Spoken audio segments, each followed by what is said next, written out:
Hey. Michael, Shawn, and the Takeover Legends, where the truth hurts, but also makes you laugh. Baby, tap in. Tap in. Don't never stop if you want to be on top. Yeah. Low waist, fat, baby, tap in. Oh, I'm gonna tap in for sure. Tap in. Tap in. Yeah. Welcome to Michael, Shawn, and the Takeover Legends. Jay Black, Shawnee Scott. We'll have Sexy Mo later on in the show. We took Martin Luther King Day off. MLK. So we're here. We here. Jay Black, how was your night last night? How was everything last night? How did everything night was go? good. You said people took off. I think the Arizona Cardinals took off last night watching that football game. Okay, yeah. that's funny, but get on IG Live when you say that. Come on. Get on IG Live. Yesterday was Monday. Yesterday we did have the first NFL game ever on Monday night, which is amazing, even though it was a blowout, but I loved it. Shawnee. As soon as I turn on my IG, I see Shawnee look like she's doing a profile pic or something, age 40, Scorpio. What is going on there? All right, IG, here we go. Let me see if I get I got Shawnee, where you at? You gonna be on there? What you gonna do? What you gonna do, girl? What you gonna do? What you gonna do, girl? I'm coming. And I love to hear that from anyone. That's when I stop and clap it up. Clap it up. Clap it up for me. Clap it up for me. Clap it up for me. Clap it up for me. Okay. Sexy Mo will be here. Man, we here. Sean Robinson, shout to you. Good morning, Michael, Shawn, and TOLs. Don't trust. Oh, his quote of the morning. Don't trust everything you see. Even salt looks like sugar. What? Yeah, I said even what? Salt looks like sugar. I don't even know because I like them both. I like salt and, truth be told, sugar. You got to snap your fingers when he get quotes. No, we're not snapping fingers. No, we're not. But Shawn, we love you. Shawn, we got love for you. I don't know. Don Page said, "Good morning." Woo, woo, woo, woo, woo, woo. All right, so Jay Black, continue with how was your night last night? How would everything go? Oh no, I was just saying that you said we took off for MLK Day. I thought the Arizona Cardinals, Kyler Murray, the rookie QB that showed his inexperience in the playoffs, he looked like he took off because that game was horrible last night. Oh, that's what we talking about. We not talking about the Eagles getting destroyed with Jalen Hurts. You asked me how was my night and my Monday night. How you gonna critique a quarterback? How you gonna critique a quarterback? No, he was shook. He was shook. Jalen Hurts wasn't shook. No, Kyler Murray. Whoa. Did you see the score? I've never seen him that frazzled and that confused. How was your quarterback overreacting to the only person more? He would have just settled down and been the him. only person more frazzled than him. Good morning, Tam. Good morning, only Kathy, person more frazzled than him was your quarterback. Nobody was more frazzled than your quarterback. Jalen Hurts. It hurts to watch you play. It hurts to watch you not throw the ball to Devontae Smith. It hurts. It hurts. I'm not paying you no attention. I know. Arizona Cardinals was horrible, and then the Dallas Cowboys. You gotta talk about them Cowboys too. Whoa! How you throwing stuff to fans? Throwing stuff at their own players. Your Philadelphia Eagles were actually. Your Philadelphia Eagles were embarrassing. They were embarrassing. Every team that lost was embarrassing. No, they weren't. Yes, the Las Vegas Raiders were not embarrassing. They did it to themselves too. No, they were not embarrassing. They had the ball trying to score. No, your Philadelphia Eagles were in. No, the Cowboys are embarrassing. But the Philadelphia Eagles made it. The Philadelphia Eagles actually made it that the NFL looks dumb for allowing an extra team in the playoffs. They every team they added in the playoffs got destroyed. Was the Arizona Cardinals? Yes. They were added? No, they weren't added. The Eagles were added. Who else got beat? But I forget. After that. Oh no! Don't worry about it. Eagles. I'm outside the club. Oh, dog. No, but them Cowgirls, they got beat, and it was good. I had to watch Stephen A. Smith. I had to go watch all the Cowboy fans really be quiet. Cowboys, as much as I hate the Cowboys, they were in the game.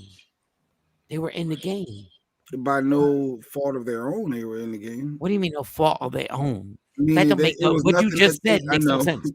It wasn't because of their gameplay. Dog, your team was out the game in the first quarter.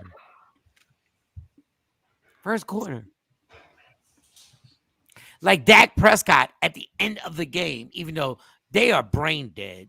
Mike McCarthy, and I said this, there's a sports podcast I said that I do every day. And I said this halfway through the season. Mike McCarthy will ruin the Cowboys season. And he did. But back to the Eagles. Dog. We not talking about the Eagles. Dog, I was talking about the Cowboys. You can't talk about other teams that we're not. You can't talk about other teams. Look at David blaming it on the referees and they're not blaming it on their own. Dog, your team lost in the first quarter. In the first quarter, they lost. Go Niners. D-Bo. Your team lost in the first quarter of the game. It was over. I took a nap. I went to sleep. Please don't talk about anybody. I'm not acknowledging any of this buffoonery that you're talking about. Right buffoonery? This is factual. This is factual. The buffoonery is you call it how my night was, and then immediately pivot. You went. I went to the Cardinals because they took off of MLK Day. How you gonna criticize somebody else's house when your house is worse? You said the Cardinals first, and then you said, "And let's talk about them Cowboys." You brought the Cowboys up. Cowgirls, because you have to talk about them. The Cowgirls, America's team. They're the best. They number one in all these stats. Hold on. The Cowgirls were literally. I thought they at least was good for one. The Cowgirls were literally in the game. I predicted they would lose the first round of the playoffs, and I got emails to prove that. Your team was out the game in the first quarter. Yeah, the Steelers were bad. Pittsburgh was bad. No. Nobody was worse than the goddamn Eagles. Nobody was worse than the Eagles. It was a lot of teams that nobody was worse than the Eagles. Nobody. Now we're gonna be ranking who lost worse, who had Dog, your game was over. Is an L. Dog, your ratings on TV literally went down 7 minutes into the game. We wasn't throwing stuff at our own players. They weren't throwing stuff at their players. They were. Whoa. Right. No. I'm clearly. I looked at it 3,000 times. 3,000 times. Yes, you got tripped with watch. Jay Black. Watch people. These are their fans throwing it at Rewind. The referees is who they were throwing it at. The referees. The players though.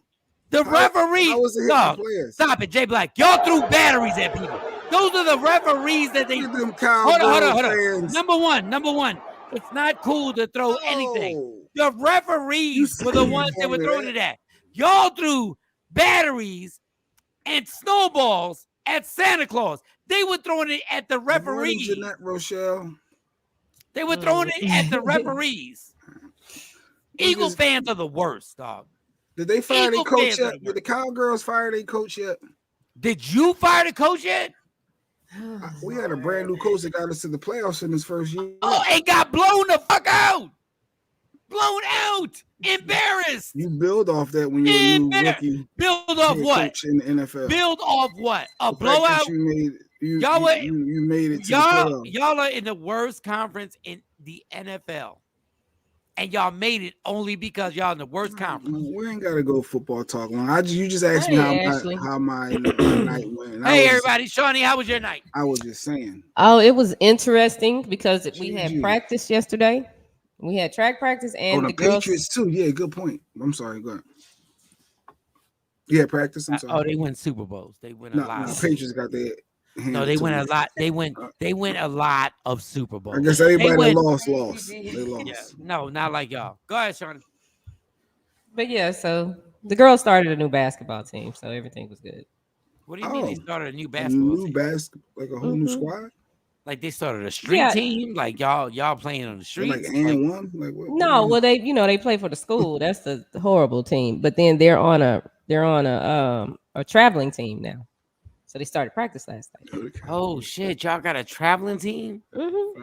Yeah, they play on a 14-year-old. So they're the youngest. Shawnee is the Don King of moms. I love that. She is the Don King of moms. Yeah, they got. And how they do? Tam was nervous because, of course, she's 11. These girls are 14. But it ended. I'll say it ended like this. All the girls know Tamron's name. Ooh, they all know her name. Yeah, and they talked to her. They were like, "Oh, we can't believe you in the 6th grade."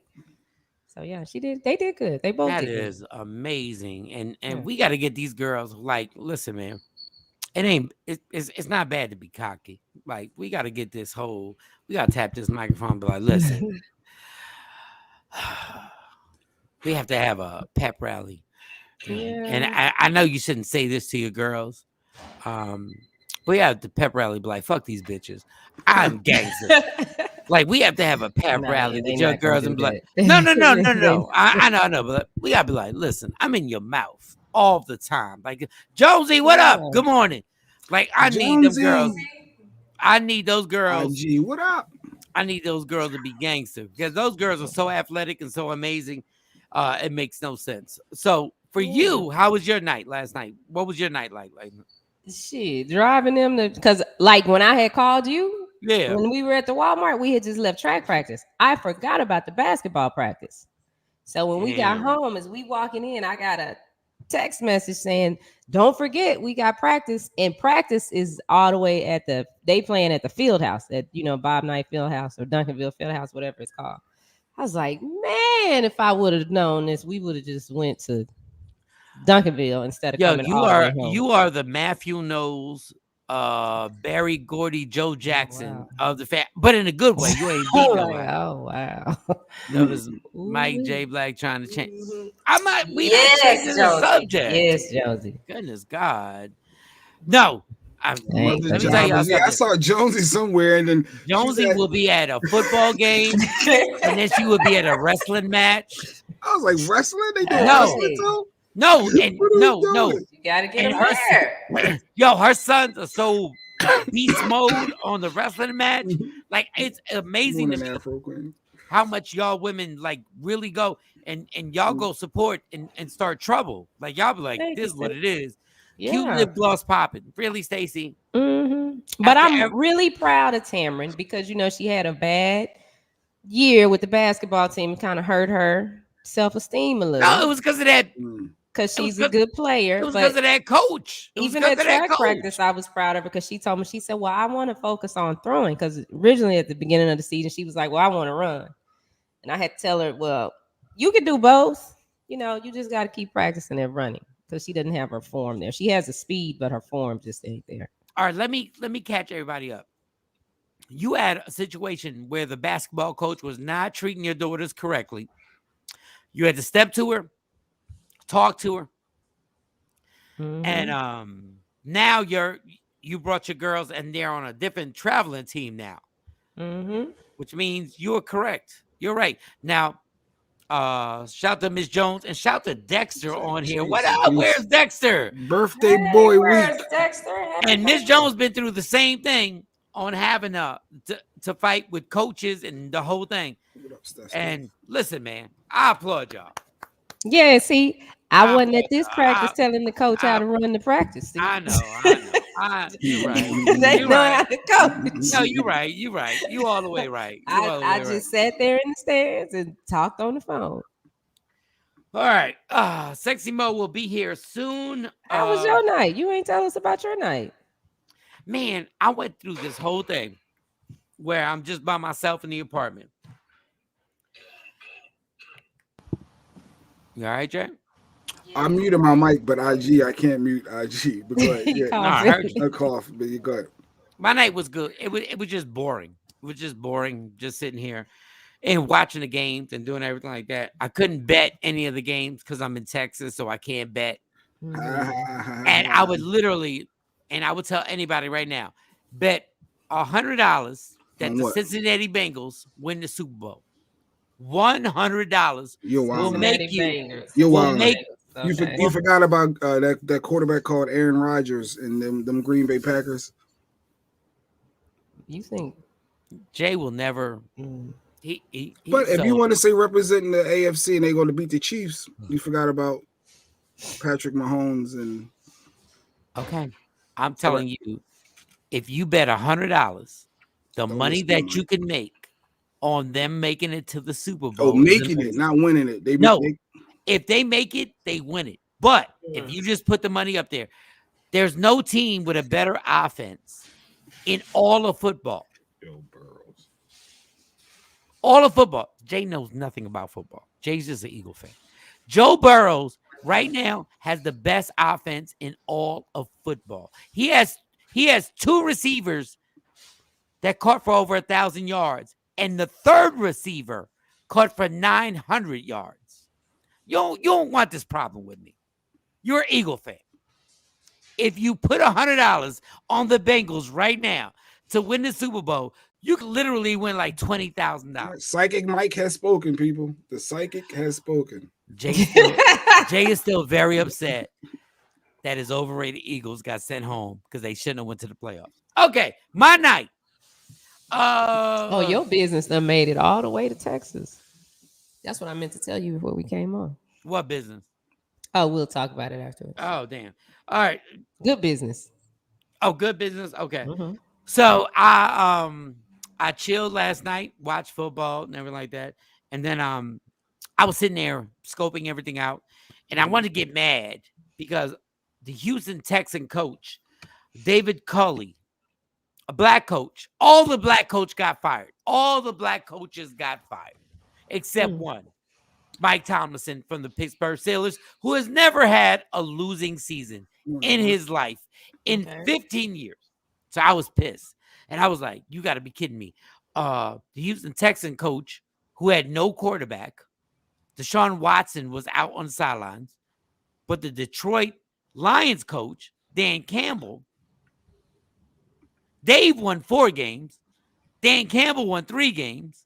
And the NFL was like, oh, my God, but Dan Campbell's team, they fight. They got to fight. But the black head coach won more games. It's racial. It's racial. And hold up. And I was like, this is crazy. In the NFL in 2022, there's one black head coach. Because there's 8 job openings right now. We don't. But go ahead. Can I explain? It just happened. There are more black people. There are more black players in the hockey NHL league. There are 23 black NHL players than there are black coaches in the fucking NFL. He just got fired, Mike. Jay, there's one black head coach. Can you imagine? Listen. Can you imagine in hockey if there was only one white head coach? Can you imagine in hockey if there was only one white head coach?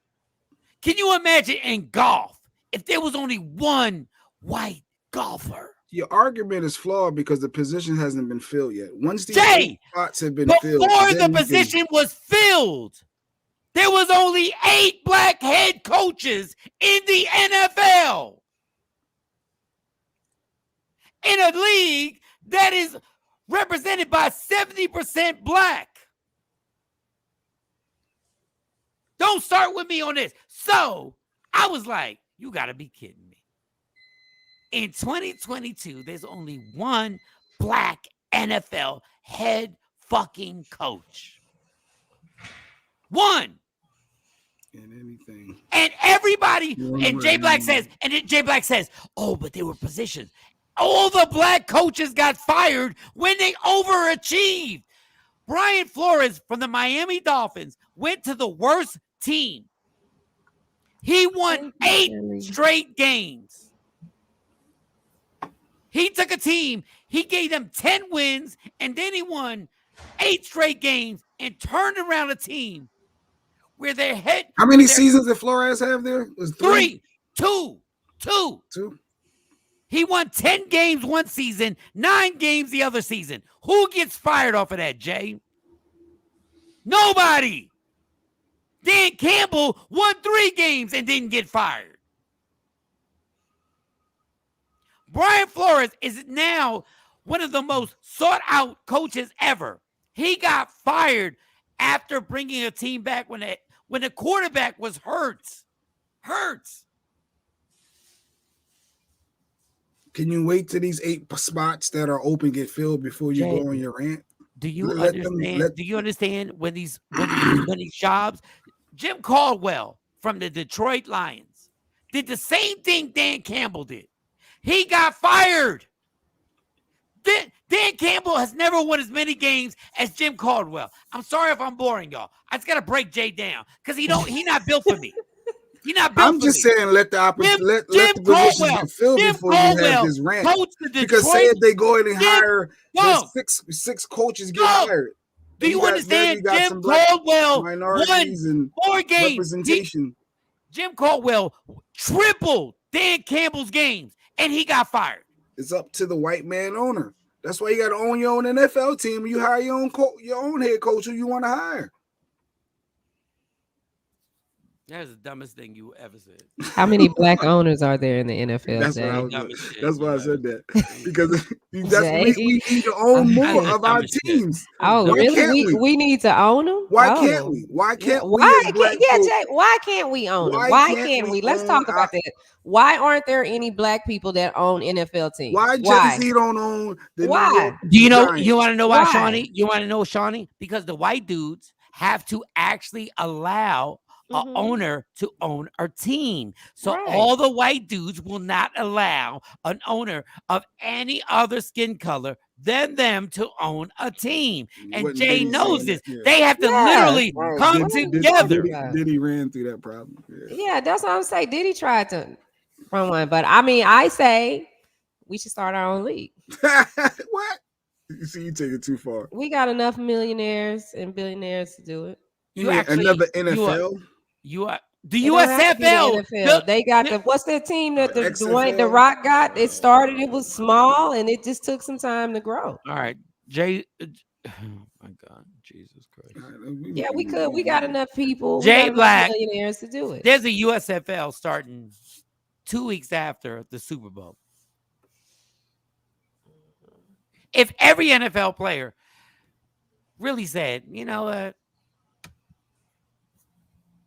We're not playing with y'all. Do you know the league couldn't exist? But people do you know if every NFL player said, not doing this. Do you know the league couldn't exist? If there was somebody who could organize NFL players, do you know the league can't exist without you? The league literally... If y'all were like, you know what? But if the NFL player said, you know what? If we ain't got black head coaches, we not playing.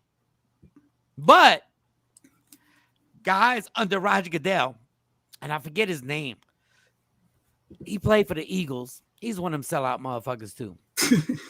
He played for the Eagles. He's under Roger Goodell's dick like this. And he played for the Eagles. Like what? Not Troy like Vincent. Troy Vincent, who I interviewed. You sellout motherfucker. You are such. I interviewed you right there at DD in the morning, and I was like, you know what? I'm a bitch because I didn't ask the questions I should have asked. You are such a hypocrite on everything that goes on. NFL players should have the power to be like, I'm not playing. Not when you work for the white man. When no, you work for anybody, my problem is the white man can't make no money without me. The white man can't make no money without me. Matter of fact, Tom Brady can't make no money without me. I'm gonna have no game. But Jones, who's going to pay these players?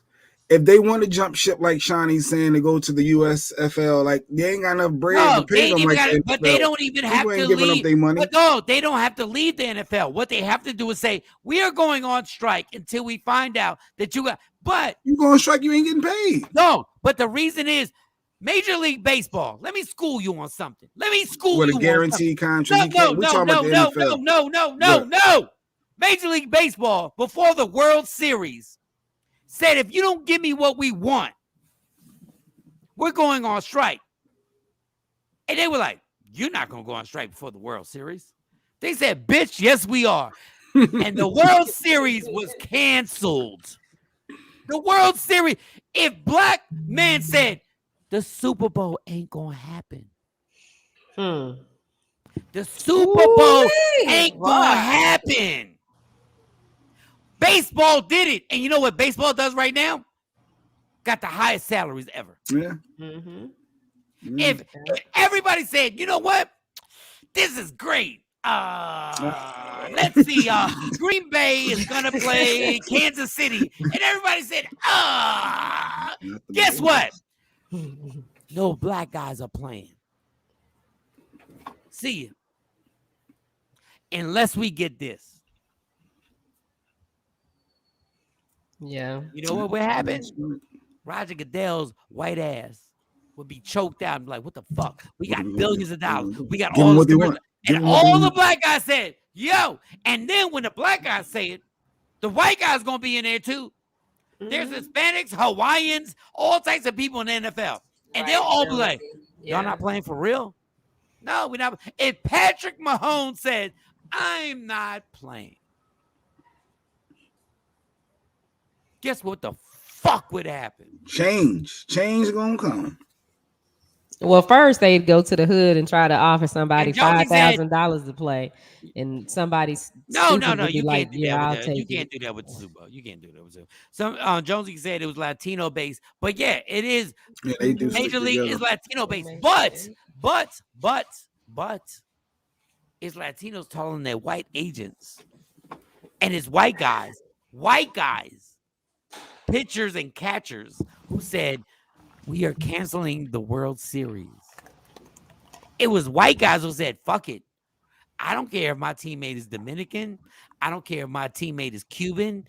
I don't care if my teammate is black. Guess what we're not doing? We're not playing a fucking World Series. Let a Super Bowl get canceled. All y'all guys, let a Super Bowl get canceled and see what happens. You will get what you want to get. Because you can hold whatever network is broadcasting it hostage. Yeah, there's a lot of money tied up. Yeah, super lot. All right. Mike's off his soapbox now. We can't hear you, Mo. Yeah, Mo, you've been talking and we haven't heard you. We can't hear you. People said your curls is popping. You were shining. I thought you were whispering. That's why I know. Can you hear me now? Yeah, now. Yeah. Dang it. I said good stuff. No. I know. But no, I'm like, they got to come together as a collective. Like, everybody got to be on the same page in order for that to be successful. Yeah. Come to the club. Some people are, you know, some people about they bread. Some people like, yo, my money look good right now. But you know what you got to worry about? I'm talking about. But you know what you got to worry about? People like Jay Black. You got to worry about that. You got to worry about fools like this. Yeah, because Jay gonna go. He's gonna be like, I'm not gonna. Jay Black want to ride with the white man. Jay Black want to ride with the white. Everybody ride with the white man. I just said I need my bread. Yeah, exactly. We gotta talk. How many games is this? For how long? Let's ride with the white man. Oh man! I need a couple of the white man. I need to understand what we doing again. It's time for the percolator. White man. Time for the percolator. White man. Jay want to ride with that white man. They ain't gonna do it. They'll be like, nah. Oh man. So everybody gonna do this, right? Everybody sitting out? Everybody agreeing? Yeah, are you gonna sit out? Are you gonna sit out though? Hold on. Shout to Martin Luther King. Thank you, Martin Luther King. Thank you so much. Jay Black would not have been down for the cause. He would not have been down with a goddamn cause. Jay Black was like, I gotta work. No, I gotta work. Y'all doing what? What happened was, what the fuck is Selma? Is that a cigarette? What are y'all talking about? No, I gotta work. They got dogs. I don't want to get bit by no dog. I own 3 dogs. Like, I wouldn't want to. I own 3 dogs. It's time for the percolator. And we got the walk. What? Well, you know, I got this bad, I got this bad knee. My shoulder, this rotator, surgery. Just right now. Hold on. Y'all want to go to Washington? But I only got 2 more sick days. There's no way I can make it. I mean, you have a dream, but I have no sick days. You may have a dream, but I have no sick days. Lady Q got the bacon on for me. I mean, she got bacon. I smell bacon right now. That's I do.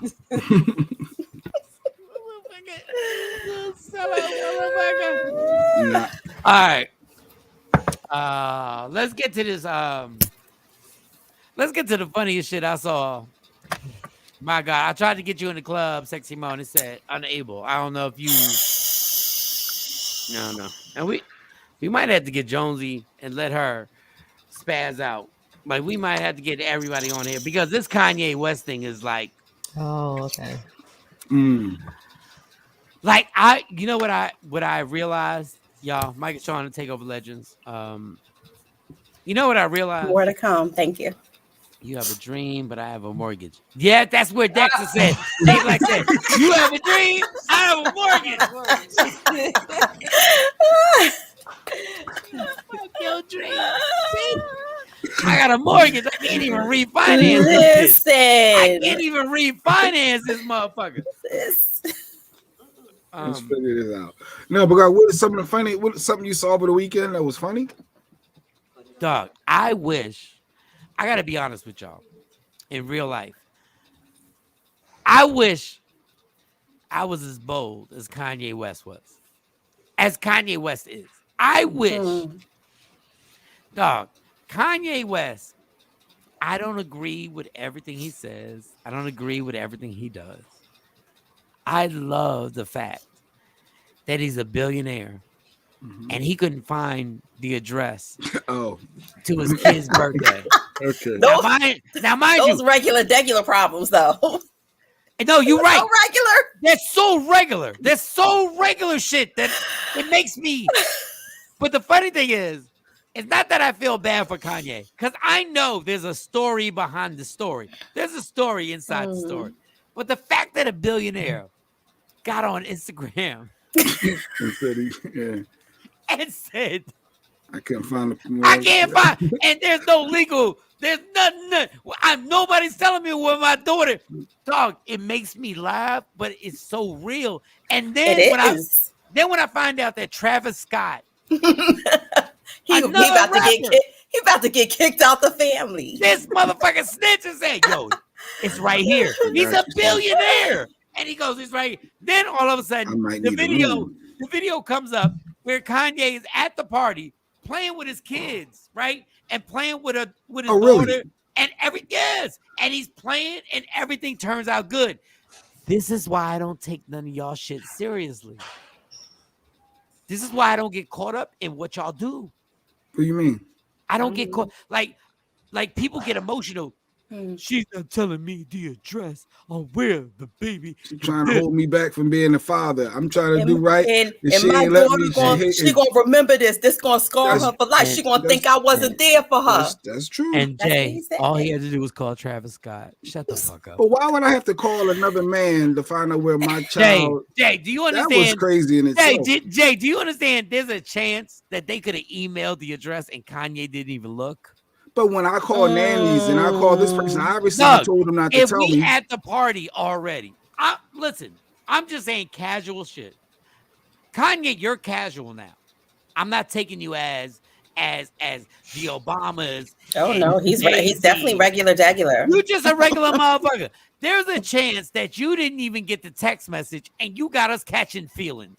You got Jay Black like fathers need to fathers and then he is sitting at the party. He said Kim you got emotional and he called the nanny. You know the nannies are. And why the nanny wouldn't tell him? And why did he have to go through security to get in the party? Jay, you shouldn't have to go through all that. You wasted all that emotion, and he went to the party and had a ball. He had a good time. But he said security stopped him. Why would security stop him? And Kylie had to say no. You were still trying to get mad because it's still. Jay, they stopped him. Jay, he had a. According to what he said, ball. Jay, he had a ball. He had a ball. Yeah. Why did you waste? Jay, why did you waste your energy? Why?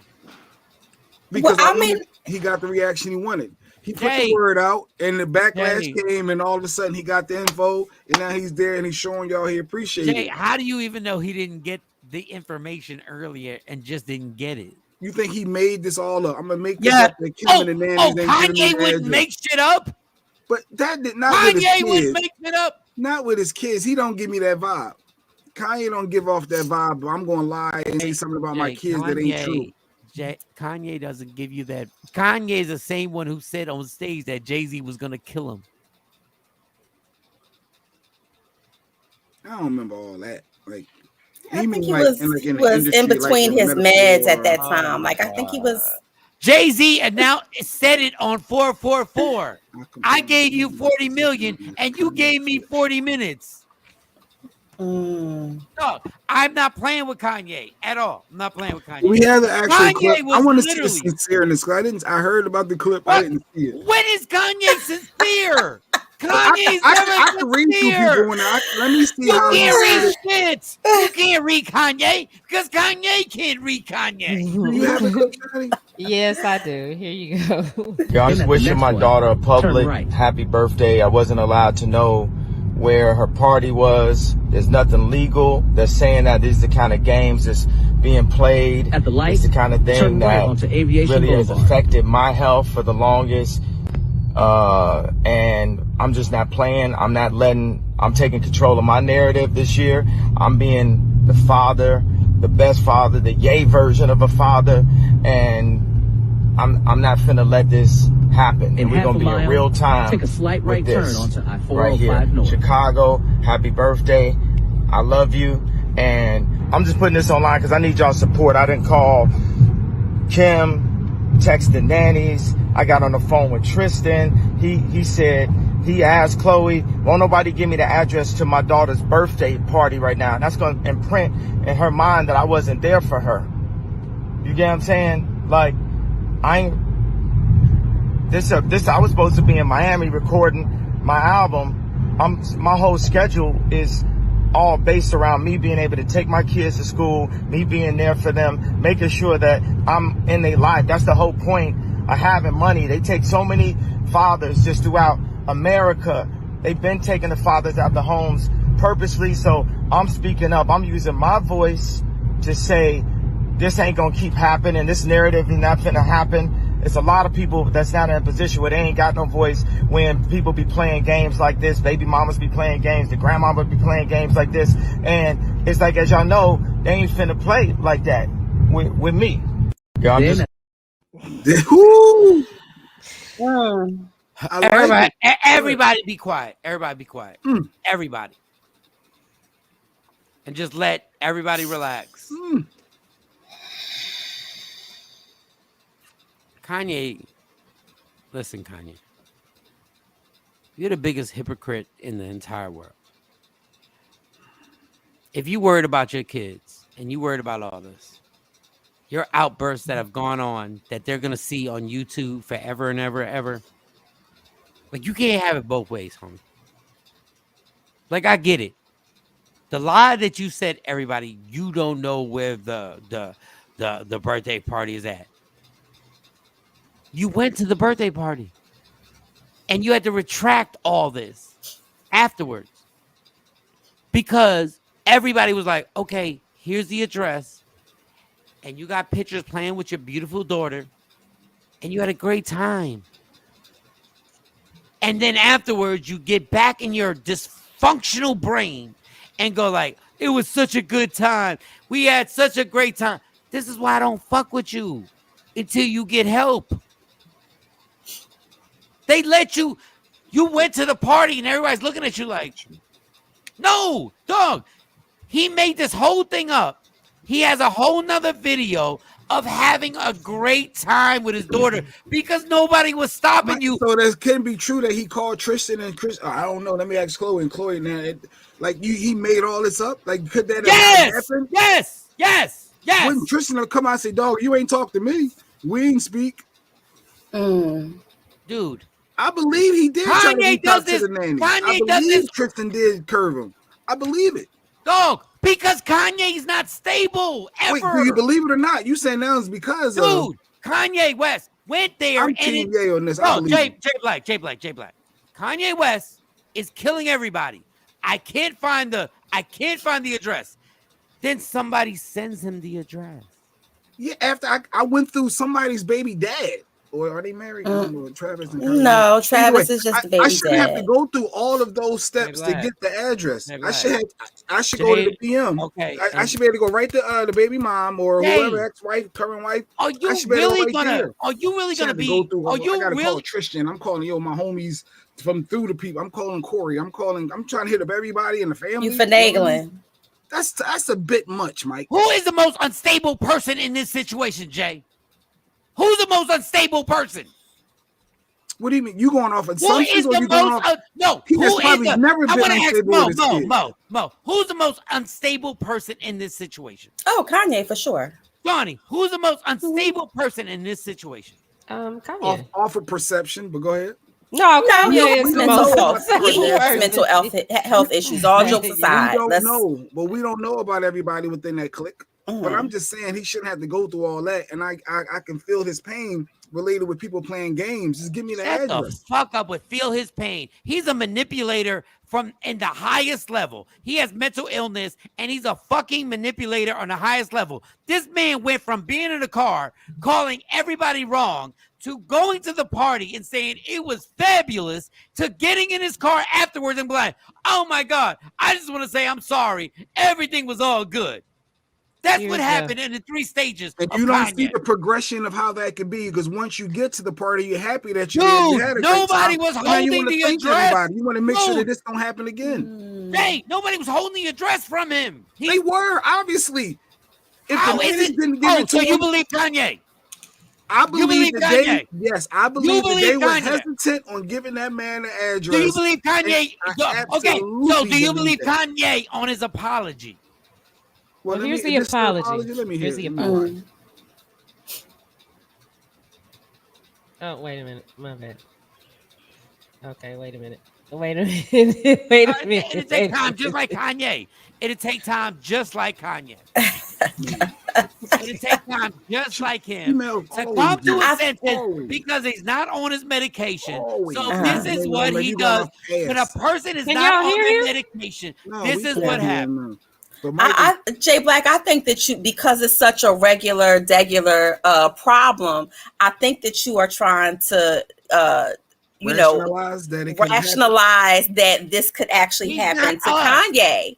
And in all reality, he does have a clinical diagnosis. So yes, he is listen, I'm talking about his behavior where he went from one extreme to I'm fine to an apology. Because Jay, they could have gave him they could have given him the info and he will get on the phone and be like, do you understand why he's talking? The GPS is leading him somewhere. Yeah, we heard that. Yeah, I heard that. We don't even know. So you think he's going to the party? Is taking him to the party. Did he just put in Calabasas? Yes. And just roaming aimlessly? He has, dog. He can track everybody's phone. Come on, Adrian. I mean, I think it's possible. It's possible that she could have, not given him the address. So I don't think that it's impossible just because it's Kanye West. It could have happened, and Travis could have been like, "Man, here to." Right. I didn't realize it was a double party. So it was Stormy's party and Chicago's party. So I could see why, it makes sense. Travis would know, but I mean, and would it be shocked if Kanye was like, "I'm going to throw her my own party"? And they were that's not odd because maybe he didn't want her to share a party with somebody. Like, okay, you're gonna throw your own party, cool. Then he gets on Instagram and they're like, "Here go this motherfucker again." All right, just come. You agreed. You were gonna have a separate party. I am. Wait a minute, put Lady Q's comment back up there. He asked for the info while everybody was in the middle of the damn party. His ass wasn't supposed to be there, and he needs to stop acting like folks supposed to jump for him. Exactly. The only thing he did say, he said he was supposed to be recording an album, so I guess he wasn't supposed to be. I am not. I don't even know why you're wasting your breath defending Kanye. Because I'm just defending the notion of people playing games and it's not the notion. You be a part of your child's life if you want to be a part of their child's life. Okay, well, this is not that. Address and this and that.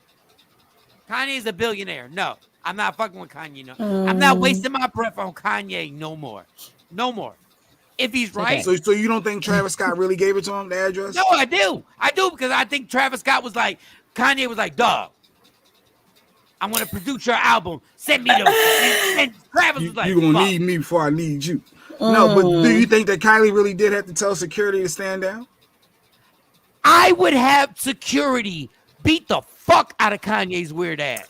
But yeah, J Black, security for their house and their events, that's normal. Kanye West is unpredictable. You're not going to come into my home because you're Kanye, since he became a billionaire, thinks he's better than everybody in the world. Wow. I think, well, before he became a billionaire, he was like that. No, he's not. But I mean, Kim married. She was married to him and they have kids. So if it's that big of an issue that she doesn't want him in situations like that, then she needs to legally, she does need to get that in paper. If he's that dangerous to the kids where he can't come to what I'm saying is Kanye believes he can be anywhere at any time. He bought a house across the street from Kim Kardashian. He loves his kids. I believe he really does. The fuck out of here. That's some paranoia, egotistical shit. You can buy a house close. You're not gonna buy a house across the street. He wants to be in his They can walk across the street. They ain't got to go. And mind you, he's not even gonna be at the house. He's gonna be in Wyoming. He's gonna be in Miami. Well, maybe have a nanny there for them. Kanye's full of shit, dog. Whatever. Kanye's full of shit. Kanye's full of shit. It was believable, I think, because again, that's such a normalized issue that happens when people split and she playing games with the kids, they having a party, why I'm not there. But with Kanye, you second guess it because he is unstable and because it went from erratic to I need y'all to get behind me to having fun at the party to I'm sorry. No, how about this? Mo, get on the IG Live. Get on the IG Live. I want to say it won't allow me to get in. I keep trying to get in. I don't know what's going on. Allowing me to. You can have mental health issues and be an asshole at the same time. And if y'all gonna sit up here and tell me y'all don't believe Kanye's an arrogant asshole, y'all lying. I don't care. I believe that he's that. He's an arrogant asshole, and the worst thing in the world was him becoming a billionaire. Well, but he has believes. He believes. Like, I get the kids, but you can do this. Dog, I'm not getting on IG Live. My kids, my kid, fuck transparency. My kids' friends got to see this. You're a selfish fuck. I think that was too far for him to get on IG and talk about it. They could have had the conversation privately. And he could have found out. Obviously, he was frustrated. He wasn't getting any. When is Kanye not frustrated? That's more than frustrated. Hold up. When Kanye was frustrated, he got an award ceremony and took somebody's award from them. Whenever he's frustrated, he thinks he can do whatever he wants. Whenever Kanye is frustrated, today was gonna rob your ass in Philly. Then all of a sudden you wasn't that frustrated. You wasn't that mad when you was in that diner in Philly and you had to call Beanie Siegel. You wasn't that mad then, was you? You ain't spazzed in. I'm taking it back. You ain't spazzed in. I'm taking it back. You're not gonna act. He got some act right about himself. He know when to act right. He know when to try and bully females, Kardashians. He never bully no dude. But do you think he's bullying them? Might take everything so far. Or maybe there is, because where there's smoke, there's fire. Maybe it is some craziness going there. And no, Kanye is a fucking bully who wants to bully these women because he has more money than them. He has more money and power than them. That's why he can go on IG Live and abuse his power. He's a bitch because you're not doing this to other men. You're not doing this to other men. Well, he did it to Jay-Z. No, he did not. He said, Jay-Z, please don't send your shooters. Please don't send your shooters to kill me. They didn't think that was bullying him to get up on stage and do that? No, because he was scared to death that Jay-Z was going to do something. He was like, please don't send your shooters. I'm just stuck that Mike doesn't believe that this could happen, that baby moms play games and keep stuff like that away from that. I understand what you're saying. Kanye is full of shit.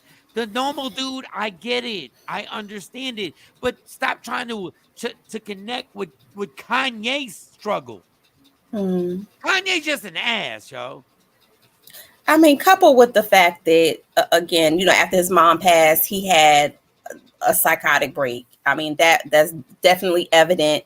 It was the onset of his bipolarism, and whatever other, I don't treat him, but whatever other mental health issues that he has, definitely that was like a stamping point that it shifted. He was always arrogant and had that, the confidence before that happened. But I think that, coupled with his mental illness, has sent him over the edge.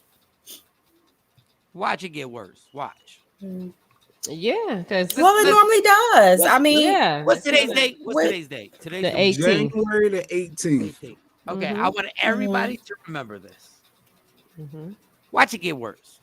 Yeah. And he'll be able to do whatever he wants because he's filthy rich. Watch. But they got their own bread. They filthy rich. Yeah, they rich too. No, but they know that Kanye is willing to do obnoxious shit that nobody else will do.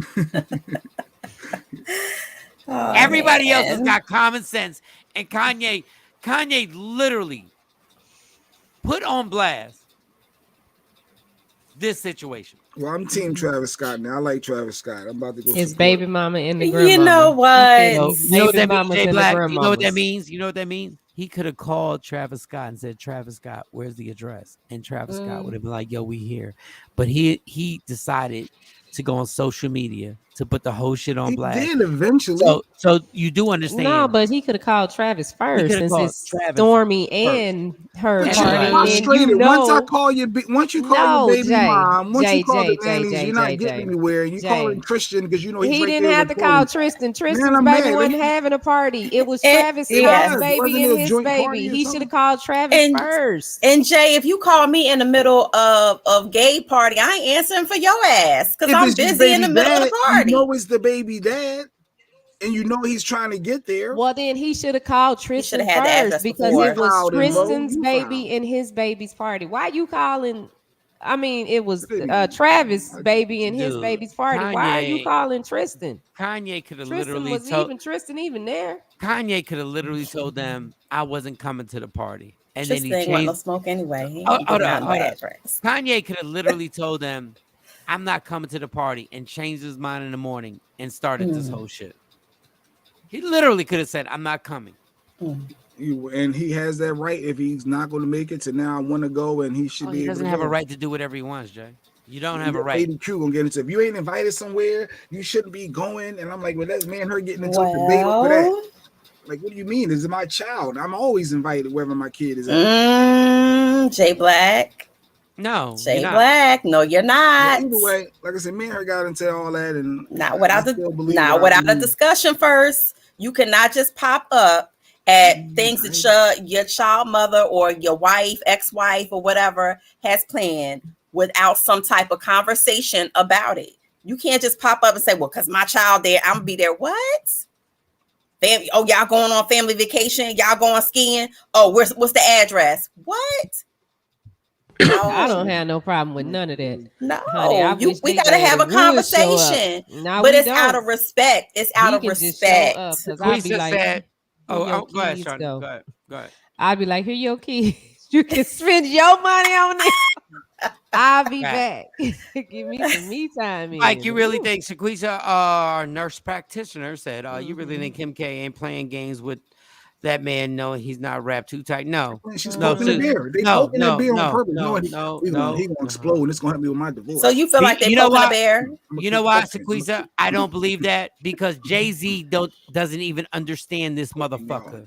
Jay-Z even said in 444, I gave you 40 million and you gave me 40 minutes on stage. Nobody understands this dude. Big Sean is on Drink Champs saying, I was the most loyal person to Kanye. And Kanye goes on Drink Champs and says, I'm the biggest mistake he made signing. I held him down. Nobody has a rational story about Kanye. Nobody. All these people, rappers, singers, people with them sitting there going like, I don't know what the fuck he's talking about. Well, he's doing something right? First black billionaire, like first of all, don't whatever. That's financial. That has nothing to do with his mental stability. You gotta have some intelligence to be able to build an empire. So mental illness has nothing to do with intelligence. I'm just saying they poking the bear on purpose. They know they're gonna get a reaction. Gonna help. He's the one poking everybody else. Nobody's poked him. He's the one who went on TMZ and said slavery is a choice. Nobody's been poking Kanye. Kanye's the dude you stay away from. It sounds like somebody got a typewriter in the background. It does sound like somebody has like a heater or a fan or something running. Yeah. Oh, that's you. All right. Yeah, that's yeah, you see me. No, it's fine. No, we already knew. I knew who was at the door. It's fine. It's fine. It's fine. It's fine. It's fine. It's always Mo. Mo is fine. Mo is fine. Oh wait, that noise. That they can hear that. Why can't I get Mo on? My feet are cold, so yes, my feet are cold. Got a heater just on her feet. I got something on my feet. It's an infrared, little small infrared heater on my feet because I left my. Mr. Creasy says, but we act like Kim. We act like his wife Kim didn't know before she married him and had 4 kids with him. At Mike, that's not exactly what. So what does that mean? Like, so Lisa, what does that mean? Because Kim knew what she was getting into when she got with. It just kills me. Then when we tell y'all black women, when y'all get into a fucked up relationship, we like, you knew what you was getting into. You do, because there are signs there that you say, no, it'll be okay. Well, it'll change. You know, we go through that. We don't know. I tell y'all right now, the hardest women on women are black women. But y'all go ahead. Kim ain't black. I said the hardest. No. Before the out. She talking about Kim. No. Before the black the out. woman. Hold on. Before the out. Kim. The hardest women on women, I said, are black women. Okay. Yeah. Get it right. Get it right. Kim ain't had no struggle. Anybody got comments? If you're watching on YouTube, Facebook, the link is sent if you want to join in and pop in. Kim ain't had no struggle. Once again, because people have money don't mean that they didn't have struggle. No, she has less melanin. Yeah. The hardest women on women are black women because it has nothing to do with money. It has nothing to do with money. People with money kill themselves. She had a sex tape and y'all will laugh and y'all will giggle that her kids are gonna have to see her sucking somebody's dick. That's hard. No pun intended. I mean, well, she did that. She made them choices. We all make choices. You made choices. Too, I know, and I got daughters that I got to be like, okay, one day we got to have this conversation. And thank goodness nothing I've ever done is on tape. And once again, I will repeat the hardest sex tape though. And once again, I will repeat the hardest women on women are black women. Yeah, because ain't nobody got no struggle like ours. Yeah. Cool. All I know is that none of y'all would have dealt with Kanye shit. Well, I don't know. He a billionaire, right? No, because it's women right now that in relationships with thousandaires who are dealing with some of the same goddamn stuff. So I don't think it has anything to do with him being a billionaire that she said, I'm just gonna put up with his crazy ass. Yeah. No. She loved that dude. Y'all can fight this. Y'all can fight this all y'all want. She did everything she could to be with that dude. She did backflips to try and hold it down for that crazy motherfucker. Let me take that back. It's not crazy. It's not crazy. Let me take that back. Not crazy. We did everything. She did everything she could to be with that eccentric man, with circumstances that are beyond what we know what he's gone through. So please stop trying. Like, it kills me how people try and kill this girl. And I'm like, dog, she rode out. She rode out for this dude in the craziest situations ever. And it was no personal gain? What? She was already rich. She wasn't in vogue. She wasn't in that fashion. She was in vogue way before Kanye.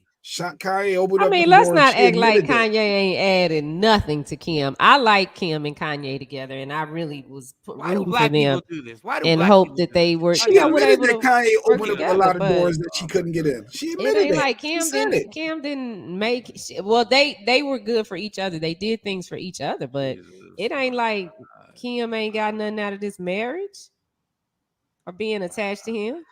This is why I would hate to be a woman, because women turn on you. Who is turning on Kim? Do you know the abusive situation she's been in with Kanye? Like what she's had to deal with? How she's had to wait. Whoa. And we got sympathy for her because it's black women that's in abusive situations all the time. So but why wouldn't you have sympathy for her? Wait, you talking about this mental health is abusive? I wanted them to work it out. That's abuse. That's part of your marriage, and you know your struggles. No, mental health is not part of that no, shit. It's who you are as a person. You know what you're dealing with. She has dealt with Kanye. She has literally dealt with the entire world. Literally jump ship. That's not a marriage. Jay. She what? What the fuck? I said it's not a marriage. You can't jump ship because somebody's struggling mentally. No, you can jump shit when you fucking destroy an entire family. Kanye has destroyed an entire family, and she held it down for his dumb ass. Kanye sat up there and wore a Trump hat, and Kim was the one who told him, you can't wear a Trump hat. He didn't give a fuck about the kids. He didn't give a fuck. Slavery is a choice. She was like, don't, what? You gonna bring up everything negative you want to bring up? Oh God, what are we supposed to bring up? Balance and the fact that when you're married, give me his good side. Give me the good side. Give me the good side. Give me the good side. I'm sure give me the good side, Jay. Private moments, but I'm sure they had a bunch of them. That's hilarious. You can't figure it out, but I can give you the bad side. I can give you the bad side. They highlight the bad stuff. They highlight the negative and stuff. Well, give me one good side. Give me one. It had to be something good with 4 kids. It had to be something. So you tell me, because I can tell you the bad. So tell me the good moments. Why she keep having kids with him if it was that bad? Because she loved him, and they had great kids. Why y'all killing? But she had 4 with him. She could have stopped at 1 because he was crazy then. She could have stopped at 2. How are y'all complaining about her? Complain about him. Because you keep putting everything on him as if she didn't have something to do with this. And two people are in a relationship, so she was an enabler because she stayed there all that time, and she kept on having kids. You giving false hope that okay, we gonna be together. Yes, she wasn't an enabler. She was his wife. And okay, and then when she what do you do when you're married? What do you do when you got them 4 checks? After she got them 4 checks, she got what? Now she ready to go. Them 4 kids, north, west, east, south, and whatever the other one is. What check does she need, Shawnee? That's what we saying to you. It's she loved him. She loves him. Okay, he loves her. And then he acts like what? And then she act like what? What did she do? Tell me what she did. We didn't give him the address to the birthday party. We don't even know. For whatever reason. Doug, we don't even know what he's saying is true. We don't know if what she's saying is true. She didn't say anything. That's my point. She came out and said, but you be riding hard for her talking about all the bad stuff on Kanye. We don't know what she did. We don't know if at night she was in the bed telling him crazy stuff. It just can't be all bad, Mike. It's not going to be all bad. Kanye is so childish that the motherfucker made a song talking about beating Pete Davidson's ass. He made a song all on Instagram. That's how child. First of all, Kanye, you're not the final version. I mean, you can vent in a relationship. No. He is so childish. First of all, he is so childish. Kanye, nobody is scared of you in real life. Nobody's scared of being in a room with you in real life. Yes. Nobody. So you wear jeans for being vulnerable. Nobody's scared of you. He's being a regular person. That when you with somebody, y'all break up. You don't have to like your ex. He just has a bigger platform. It's so amazing. This is common though. I want y'all to look at how Jay-Z dealt with his wrongdoings and what he did. Beyonce wasn't running them streets. No. Let me talk. Jay-Z made a whole album and told everybody what was going on with him and Beyonce in a mature way. To each his own. The man asked for forgiveness and said what I did was wrong. Kanye is a clown. No, he's a clown. Jay-Z a clown too, but okay. How is Jay-Z a clown now? Why is Jay a clown now? We ain't need to know all that. They didn't have to capitalize off of what went on in their relationship. Apologized. He could apologize at the house. Yes, and he apologized in public. It made it right. I mean, he just finessed it better than what Kanye is doing. He just finessed it. That's all. What are you talking about? His emotions on his sleeve, obviously. It's the same thing. He apologized to his wife and admitted to what he did was wrong. How is that finessing it? Yeah, that's their private stuff. We don't need to know all that. Just like with Kanye, we don't need to know all this that's going on. That's stuff they need to handle. I need a black and mild break. Black women are the hardest. Let me tell you about black women. They're the worst. We can't change our minds. We can't be opinionated. We can't do none of that. Let me tell you about black men. I feel bad for you. Jay-Z apologized, and Shorty was like, "You shouldn't have just said that in public. You should have kept that." He cheated in public, and he apologized in public. No, it wasn't public because I didn't see it. No, I heard about it through gossip things and whatnot, but it wasn't public. You ain't see Solange beat his ass in the elevator. I don't know what that's about them cheating. I don't know what they got. Maybe they had a bed. You being Jay Black right now. You being Jay Black. We don't know. We all know what it was. We all know what that was. Those are all triggers. We all know what that was. You see Sequeeza's comment, Mike? Does she have any proof facts here? She's saying that she's sure seeing random dudes basically come out there in them streets getting smashed out. But does that play an part mentally for somebody? Well, for somebody that could be a trigger for somebody who has mental health issues. That could definitely be a trigger for him. Mike, is that not a trigger? No. Especially if you are a narcissist. Wife is getting smashed in the you are a controlling person, that would be a trigger. Listen, dog, we're done. Let me tell you something about mental health. When we're done, we're done. It doesn't matter if you have mental problems. He's not done, though. He doesn't want it to be done. That's his problem. Yes, but it's certainly exasperating. I'm fighting for my wife. Look, we're done. She told him we're done. She told him we're done. We're done. It's over. You can say it. I'm sure she's probably said it before, and they made through, and they made up. That's your bad that you didn't listen. That's your bad you did not listen. But it worked before. You told me before it was over. I don't give a fuck what worked before. She's over you. She's Jay Black. He's left. Jay Black. He left. Jay Black. She left. Jay Black. She left. Jay Black. She's gone. Jay Black. It's over. It's over. It's over. It's over. The woman said it's done. The future predictions. Jay, it's over. What the fuck is wrong with you? It's done. He's still fighting for his wife. I don't care. It's over. Mike, didn't you say it was over? If you're Kim, you said it was over before, Mike. Over. You said that before, right? And I got you back. Hold on, Jay. When my ex-wife told me 17 times it was over, right? And I was like, the 18th time when she said it, she said, it's over. And I said, nah. She said, no, motherfucker, it's over. And guess what happened? It was over. Then did she take you back and y'all had 2 more kids? No. Did you have a public relationship? Like, it's Dude, different. I don't care if we had. If there's a little hope to fight for your marriage, you are a male. Fighting for it. And this dude you are the most male publicly, chauvinistic dude in the history. That mentally can fracture. I don't care about that. Jay, you are so a male chauvinistic. You really think your feelings override everything. Nobody gives a fuck what you feel. If she says it's over, it's over.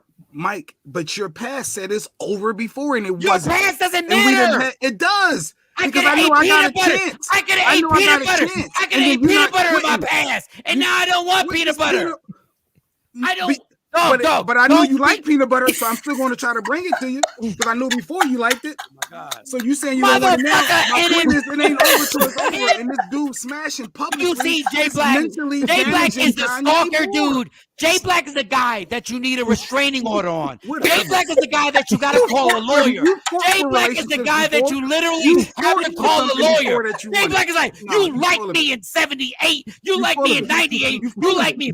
You said you liked it in the butt. And you still don't like it in the butt. Jay Black, Jay Black said you said you like me. You said you don't like me no more. You don't like me no more.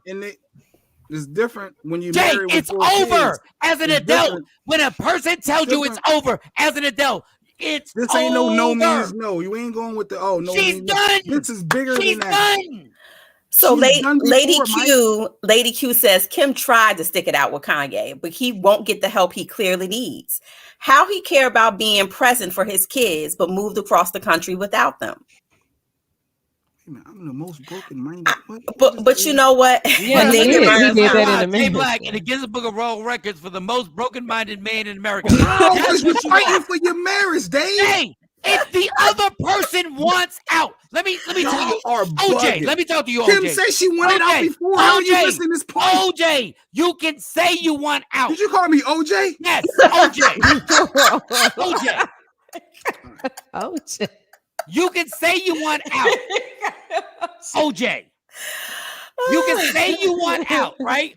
And a woman can forgive you and be like, all right, let's try it again. Then she finds out it didn't work. Then she falls again. And it fucks up. Come on, please, let me do it. Let me please help. Let me make it. Some and then women want you to try harder. They say that just for you. Hey, but when a human being says they don't want to be a part of it anymore. What is wrong with you, Jay? What is wrong with you? When a I don't care if it's marriage. I can try to fight for my marriage. But if she doesn't want it, she has the right to say I'm done. So why get pregnant again and have more kids and take me back? You said this before, Mike. Hey, ladies, if you get pregnant that's their relationship. Ladies, if you get pregnant by your husband, you can never leave. You can never leave. This was the history of their past. Hey, ladies, if you get pregnant by your, is that what you're saying, Jay Black? If you get pregnant, hey, answer one question. If you get pregnant by your husband, you can never leave, right? And you decide to keep them, that's up to you. Jay Black. What I'm saying is, answer the question. What I'm saying is, if you're done with me, you're not going pregnant. Answer the fucking question. If a woman, more kids later. If a woman has 4 kids and she decides she does not want to be with him anymore, she can't leave, huh, OJ? I'm fighting for my marriage. If I'm can she leave? Can she leave, OJ? My wife. OJ, can she leave? Can she leave? My wife, I'm fighting for her. And I know I got her back by doing this before. Can she leave? So just because you did it before does not mean it's no. Can she leave? Anybody can leave. You're asking me? Will you leave her? Anybody can also fight to keep it too. And if she wants to leave, will you leave her alone? If I want her back, I'm going to try to get her back. OJ. It's levels to leave me the hell alone.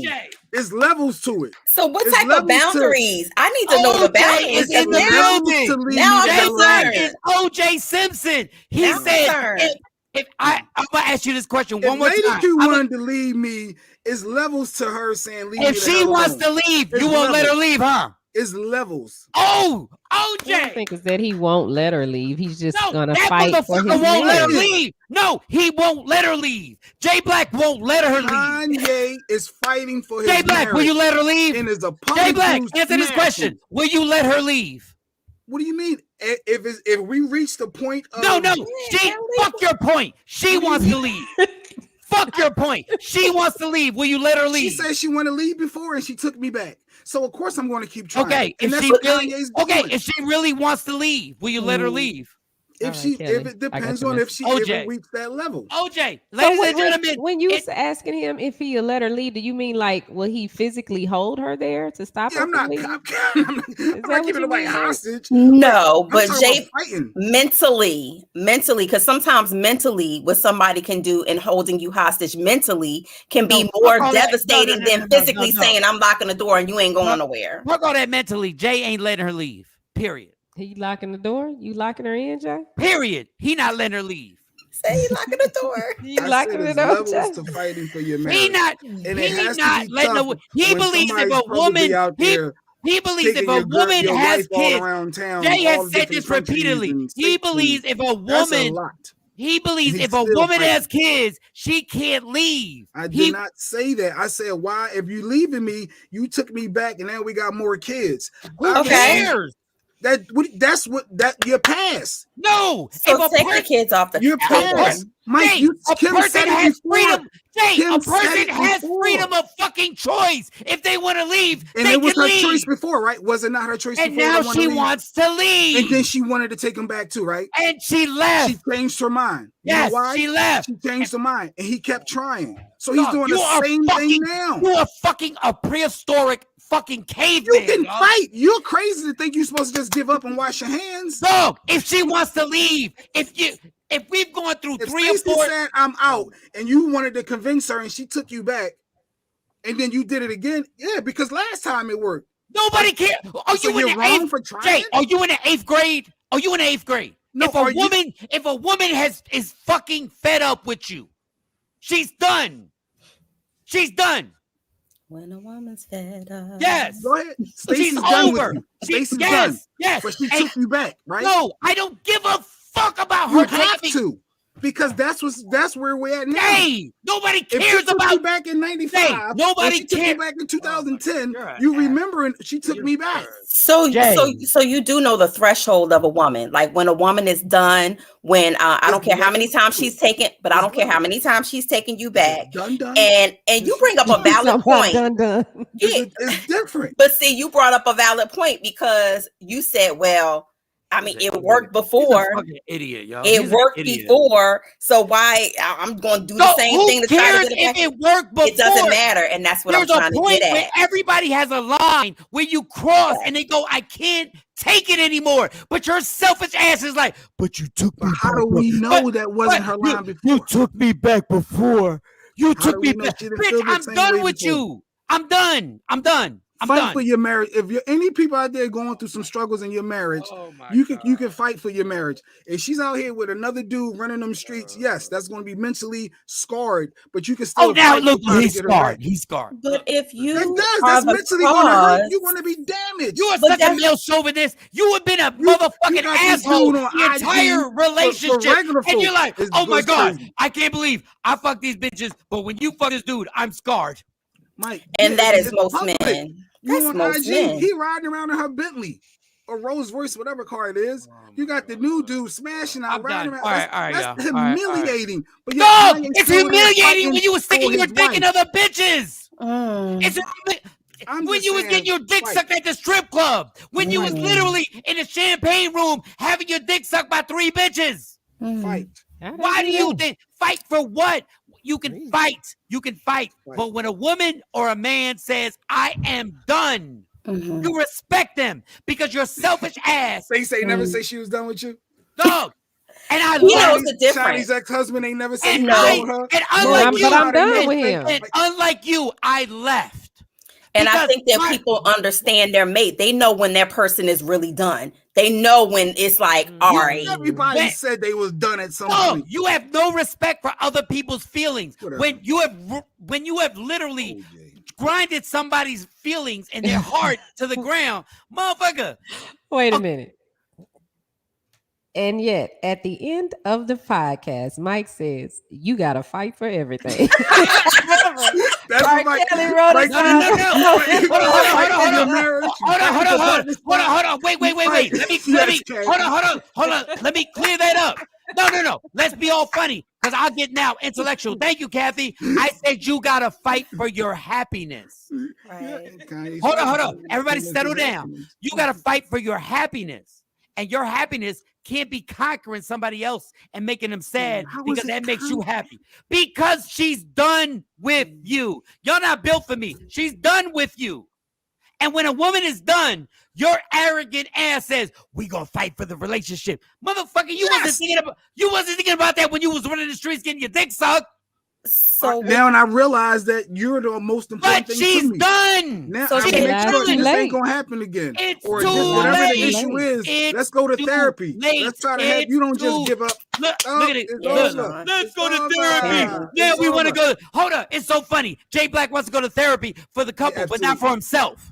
Absolutely. I'm going to go to therapy. I'm going to be a part of that. Hold on. Jay Black now wants to go. Hold on. Therapy. He wants to go to therapy for us. Felt that. Motherfucker, you need to go to therapy for yourself. And if that's what I got to do to save my marriage, no, you didn't. But you didn't. But now I know that that's a problem. And I can potentially lose my wife and my 4 kids. So how about you be proactive? To do whatever he has to do. I won, Jay. I won. So how about you be proactive? What you lose, people don't ever be in a relationship with Mike, because as soon as somebody says it's over, he's not fighting for you. But Jay Black, how about you be proactive and go to therapy? How about you go to therapy before Lady Q get done? No facts behind it. Corny homeboy. Corny OJ. Corny. You didn't win with that. The kids, the in-house, the kids not having the mother and father in the home, Mike giving all that up. He like, I'm out because you said it's over. I'm not fighting for this. Corny. Call it what you want. Corny. I say real. No. So let me ask you something. Whoa. What I say is that you're a selfish prick who, when you decide that everything that you fucked up on, that's when you want to go to therapy. When you fucked up everything, that's when you decide a woman should actually kneel down and be like, take me back. You've always, you know how corny it sounds to say, you've always taken me back. Why won't you take me back again? Your turn, Mo. Go ahead. And to your point, Michael, Shawn, a lot of men do that. A lot of men say, well, she took me back before. Like, what's the difference? I did that Boundaries matter is in your background, Jay Black. So when you say that you will continue to pursue, even though your wife or whatever has said that she is done, when you say levels, what do you mean by that? Like, where does the boundary come in where you respect her decision? You don't know an argument. You don't know a disagreement when there's levels to when a relationship is over. But there's past a disagreement about saying I'm done. So when I'm saying, hey, I want my wife back and I'm trying to fight for you, and I'm telling you that, and you're saying, hey, I don't want you back, and you're showing signs of hope by meeting me at different events, or you're taking my phone calls where I don't know what the dialogue is. It could be some clues within that to let me think that, okay, there's a chance I should keep fighting, versus being very blunt and very clear and no clear misunderstanding, miscues. I know it's levels, so you don't want to be bothered no more, versus, well, there's still hope there. Okay. So let me ask you this. And you gotta be able to decipher that. But just because your word saying is over don't mean it's really over. If I'm fighting for my marriage, no. Yeah, but you want to be cordial with the person. You don't have to be rude. It doesn't have to be nasty. I don't have to be like, I shouldn't have to say, now I don't want you back, but you can come to Carly's game. I shouldn't have to say it like that. And that's not healthy co-parenting either. Yeah, it's overdue. We good. But hey, your kids got this game. It's at such and such time, in such and such place. Come through. You still got to talk cordially for the kids. I mean, there's other more important entities that you still have to interact with each other. But that does not mean that I'm sending you a mixed signal that it might can work again because I'm cordial to you. It is mixed signals, but what Lady Q saying, he should have thought about that before she was done. And I'm sure when she took him back before, that conversation was there and she took him back, right? Did she not take him back before? And then but Jay, you're not gonna keep on doing. We're not gonna keep on doing the same thing, and I got to keep saying the same thing to you. So the 5th, 6th, 7th, 8th time, okay, look, dude, this just ain't working. So I think we just need to go our separate ways. But you said 5th, 6th, 7th, 8th. How do I know when we at that end? Because I'm telling you, listen, dude, listen, it ain't gonna work. It's not. You want to do what you want to do. You said that one time. I want to do what I want to do. You said that twice. So we just need to go on and dissolve. So the moral of the story is that nobody can give you taking me back. But moral of the story, nobody can give you additional time, Jay Black. I don't want you. So leave me alone. You do want me if you took me back 7 other times. I don't. You took me back. You said listen. That was then. Taking me back. This is now. So I don't want today. I don't want you. Today I need to see the difference. He don't want you no more. She don't want you no more. She said that 5 other times. No. She really does 5 other times, right? I don't want you. I don't want you. I don't want you. I don't want you. I don't want you. But you took me back. You took me back. I'm not gonna take you back. Kim Kardashian doesn't want Kim Kardashian doesn't want Kanye anymore. It's over. It's over. When a woman decides it's over, you can shit. You can You shit are on so freaking juvenile. No, there's no levels. You're immature You're because so immature. You are immature. She doesn't want you. And how dare you? How dare you throw up in somebody's face that they have forgiven you in the past and took your dirty ass back? When they reconcile again, or if they do, then what? Then that's their business. She changed her mind. She has that option and right. So he's fighting. Jay Black is the type of guy who will not let you move on. He's gonna stay on you, keep calling you, keep moving on. Please email A-Rock Silly. Please, I just sent it to you. Jay Black is like, you can't leave me. You can't leave me. You can't leave me because you forgave me. That makes no sense. That makes no sense. Wait, Tina Turner. Yes, she forgave Ike. And then she wanted over out. and over and over, and then it was she over. Wanted out. Yes, she wanted out. She's like, I'm done. I don't fuck with you no more. But she took him back. That was after in the car she had to whoop his ass. Like every relationship. But Jay Black, everybody, Jay Black, she finally left. But Jay Black, don't want him no more than end up taking him back. She finally left, and she didn't want him ever again. All three of y'all full of it. Everybody's been. No, you're a fucking OJ. You're OJ. You're OJ Simpson. You want to leave me? Oh, Nicole, you want to leave me for real? You want to leave me? I'm gonna kill you. Ain't nobody saying nobody. Hey, good morning, everybody. Hey, Amir. Amir Rock Sealy is one of the best dudes in the history of the world. He's somebody who does a podcast, a sports podcast called Box Seats with us. And he's become, we haven't even known each other that long, but we've had some long conversations. Amir, just please speak on whatever you want to speak on. Just go. Well, first off, as always, thank you guys for having me on, your platform this morning. I just want to, chime in on a couple of things about this situation. First off, Mike, I understand. Jay Black, I understand your point of view of saying, you continue to fight until, there's nothing left. But we have to be honest with ourselves. The one thing that's different between men and women is once a woman truly says she's done, she's done. There's nothing that you could do to change her mind. You could ride in on a white horse. You could, drop flowers from the sky, from a plane, all these various things. That is not going to change her mind. When she says she's done, she's done. When R. Kelly made that song, When a Woman's Fed Up, it was never a truer song made. Now, I know we don't sometimes allude to that gentleman based off of, some of the other issues that he has. But there were certain things that we have to be honest with ourselves about. That's first off. I'm speaking from experience here, so I'm not saying this is, something to, just get on here or whatever. I know for a fact, and somebody pointed this out to me, and this was a analogy that they made. You ever wrinkle a piece of paper, Jay Black? You ever try to straighten that piece of paper back out again? I don't care if you use an iron. I don't care if you use a flat press. Guess what? It don't get, flat again like it did before you wrinkled it. That's what happens sometimes in relationships. The reality of it all is a good portion of us, though, and this is, something that I feel. I'm not saying, this is other people's situation, but this is something I feel. First of all, I feel that we don't heal up in general as a community. I'm not talking about individually. I'm talking about as a whole. Kim Kardashian, her sisters, that family, those ladies don't heal. If you look at their track record, and this is no knock to them, no disrespect to them, they don't heal. They've been in multiple relationships over the past 15 years, and us as fans have done nothing, not myself personally, but other people, us as fans have done nothing but watch each and every relationship that they've gotten in and out of. We've celebrated it, cried with them, done all this stuff. But here's the problem. They never healed from any of it. So what happens is they take the same issues into the next relationship that they had in the previous relationship, and then we're back to square one.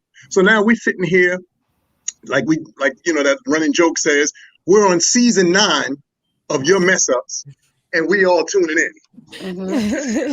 Stop, y'all. We got to stop. And for Kanye, bless his heart, he's another young man who truly hasn't healed. Look, I've lost my father.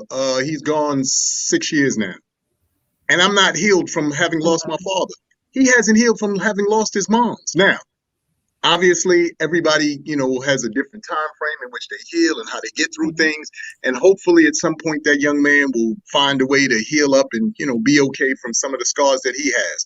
But in all fairness, that's really what we're suffering from. This is why relationships aren't lasting. They're not lasting because people are smart or better or worse. you're not healing. You get out of a relationship, and we, as friends and as family, we say stupid stuff to each other like, get under a new person now that you're not in that relationship anymore. Is that really a good idea when you know for a fact that you still ain't over Tom, John, Mary, Susan? Are we serious? But that's what we do to each other. And we don't really sit down and go, you know what, dog? You might need to take a break.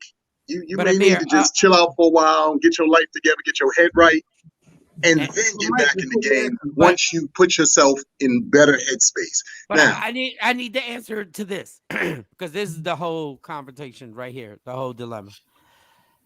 If a woman says she's done, should you respect her? That's all my. Why are you sounding like that? Obviously, you're gonna respect. No. I'm asking Amir. I didn't ask Jay Black. Okay, and I'm gonna ask Amir when Kim said Amir, it before that it was one question at a time. Amir, somebody has forgiven you 4 or 5 times, right? And finally, they say, "I'm done. I can't do this anymore." You took them back 4 or 5. Do you respect their answer? You do, and here's what you do with that. This is why I said, we don't heal technically as individuals, not like I said, as a community. We don't heal as individuals.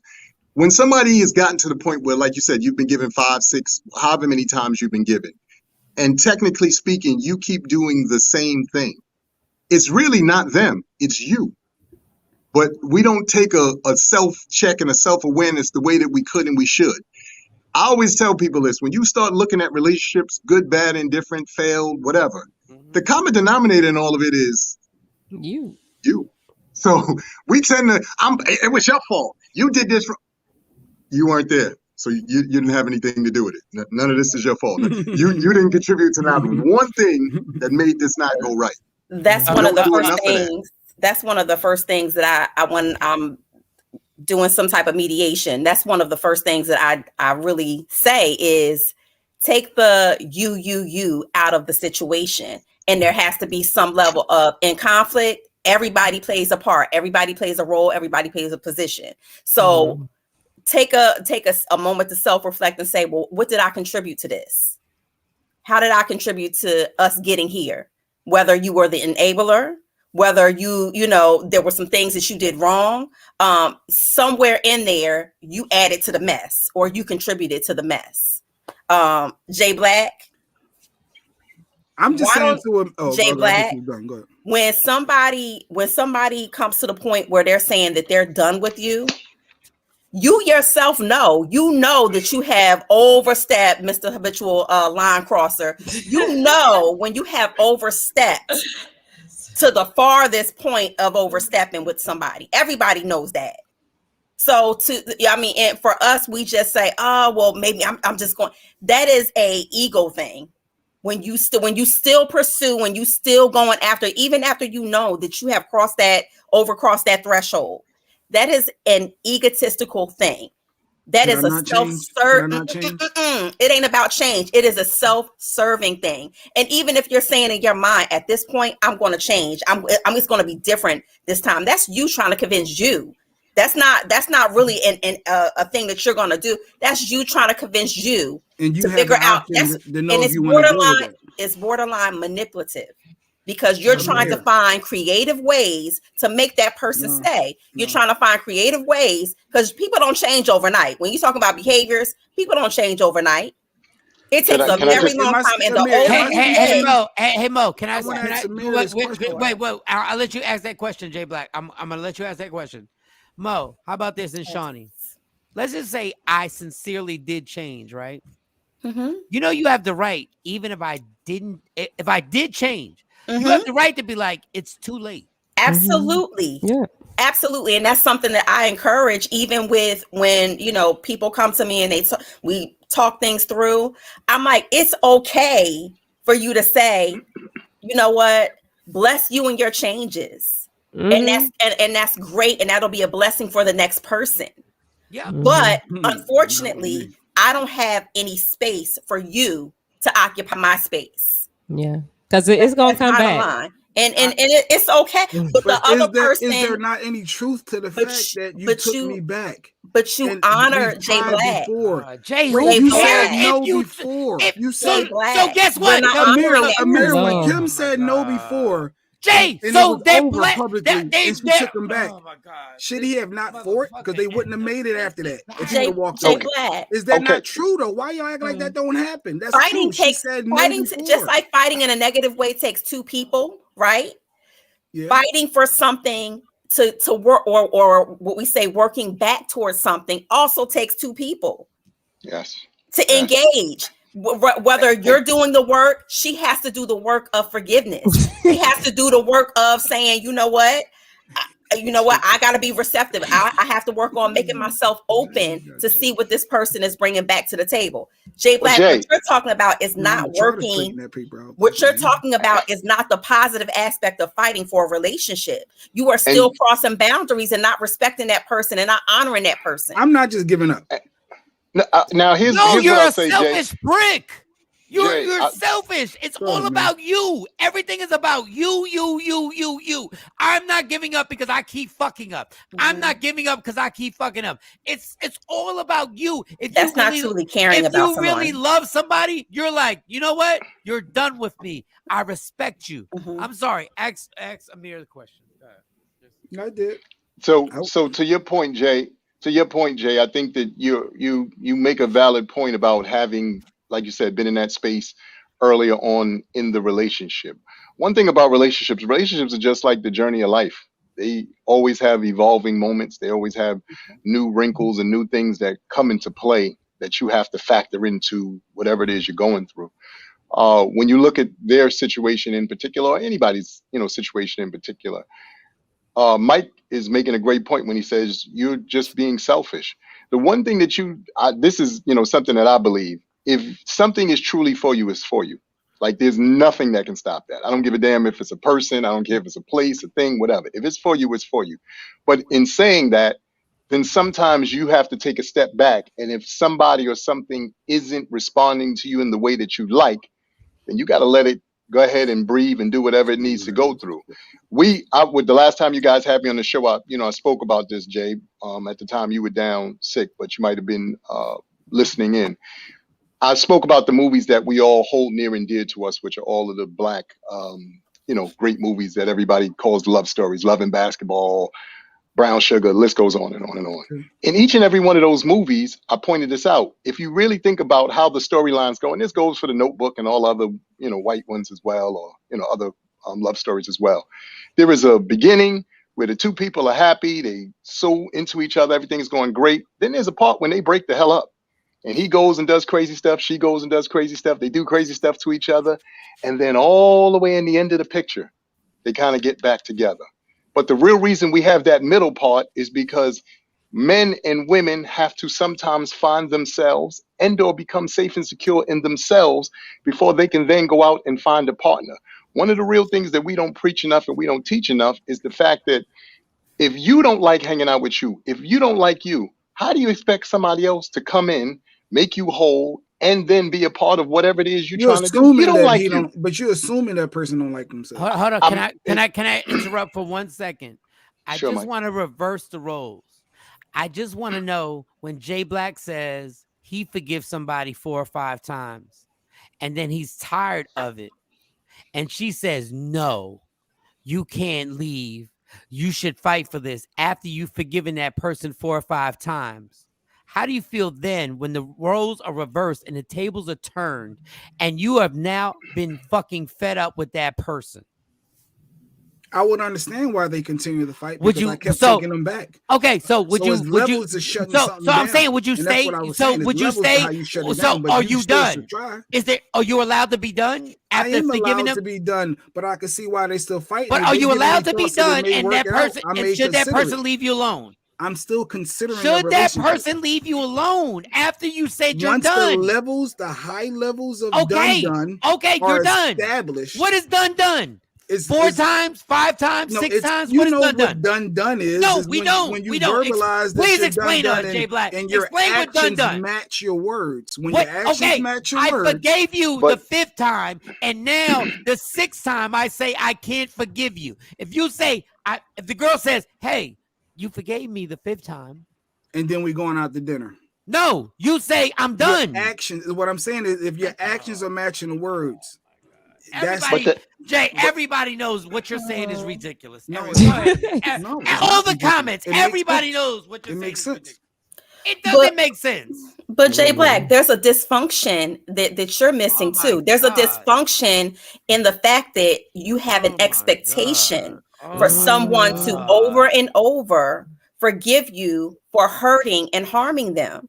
There's a dysfunction in the fact that you think it's okay that person has repeatedly forgiven you, and that you actually have a get out of jail free card to do it again. That's a dysfunction.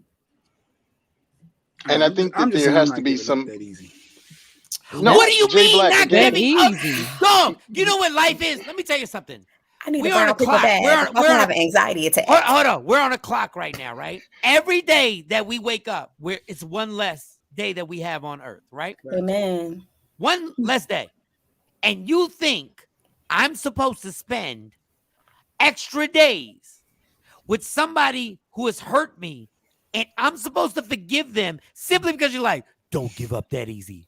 Bitch, I'm gonna die. No, seriously. I'm gonna spend another extra day trying to figure this shit out and give up one less day on earth because you're like, yeah, but you shouldn't give up that easy. Bitch, you're the one hurting me. You're the one doing this. I'll add to this and say this, Mike. You, in all fairness, Jay Black, your happiness is really only controlled by you. I know we, do this wonderful thing where we say, you complete me. You make me happy. Yeah, a little something. But in all fairness, you're the only person who can make you happy because you're the only person who knows yourself. All of this stuff, that's why I said we are so detrimental to one another. It's scary. And a lot of us don't see it and we don't think about it because over the course of our lives, we've been told the same stupid scenarios. We've been told the same dumb lies. And if you hear stuff over and over again, after a while, you start to believe it because you just keep hearing it so much. You don't question it because we're now in what would seem to be a perpetual mode where we just do stuff just off of doing it. We don't take a moment and go, wait a minute, something about this doesn't add up. We just don't. And that's because we've heard it, we've seen it.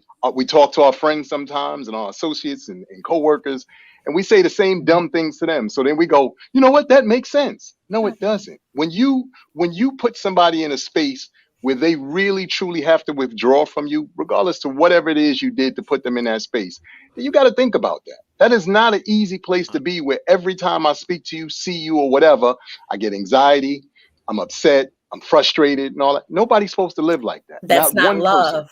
person. That's not love. That's a dysfunction. And the one thing I will say this, and I'll bring my personal relationship in.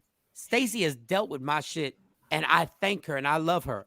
If Stacey leaves, guess what? She will find happiness again. She will find happiness. As much as I love that woman, if Stacey said, I'm done, guess what? She will literally find happiness again with somebody else other than me or just by herself.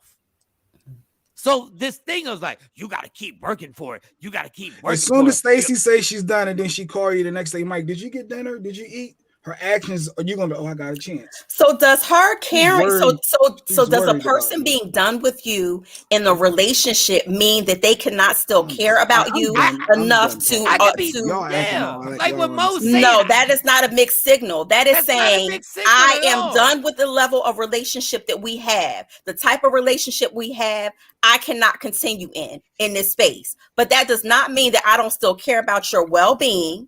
That doesn't mean today, because I said this relationship is over and we're living in the same house, I hope you go in a corner and die somewhere and I wouldn't even spit on you if you were on fire. No, it doesn't mean any of those things. It just means the juncture and the journey that we were on, I cannot continue on.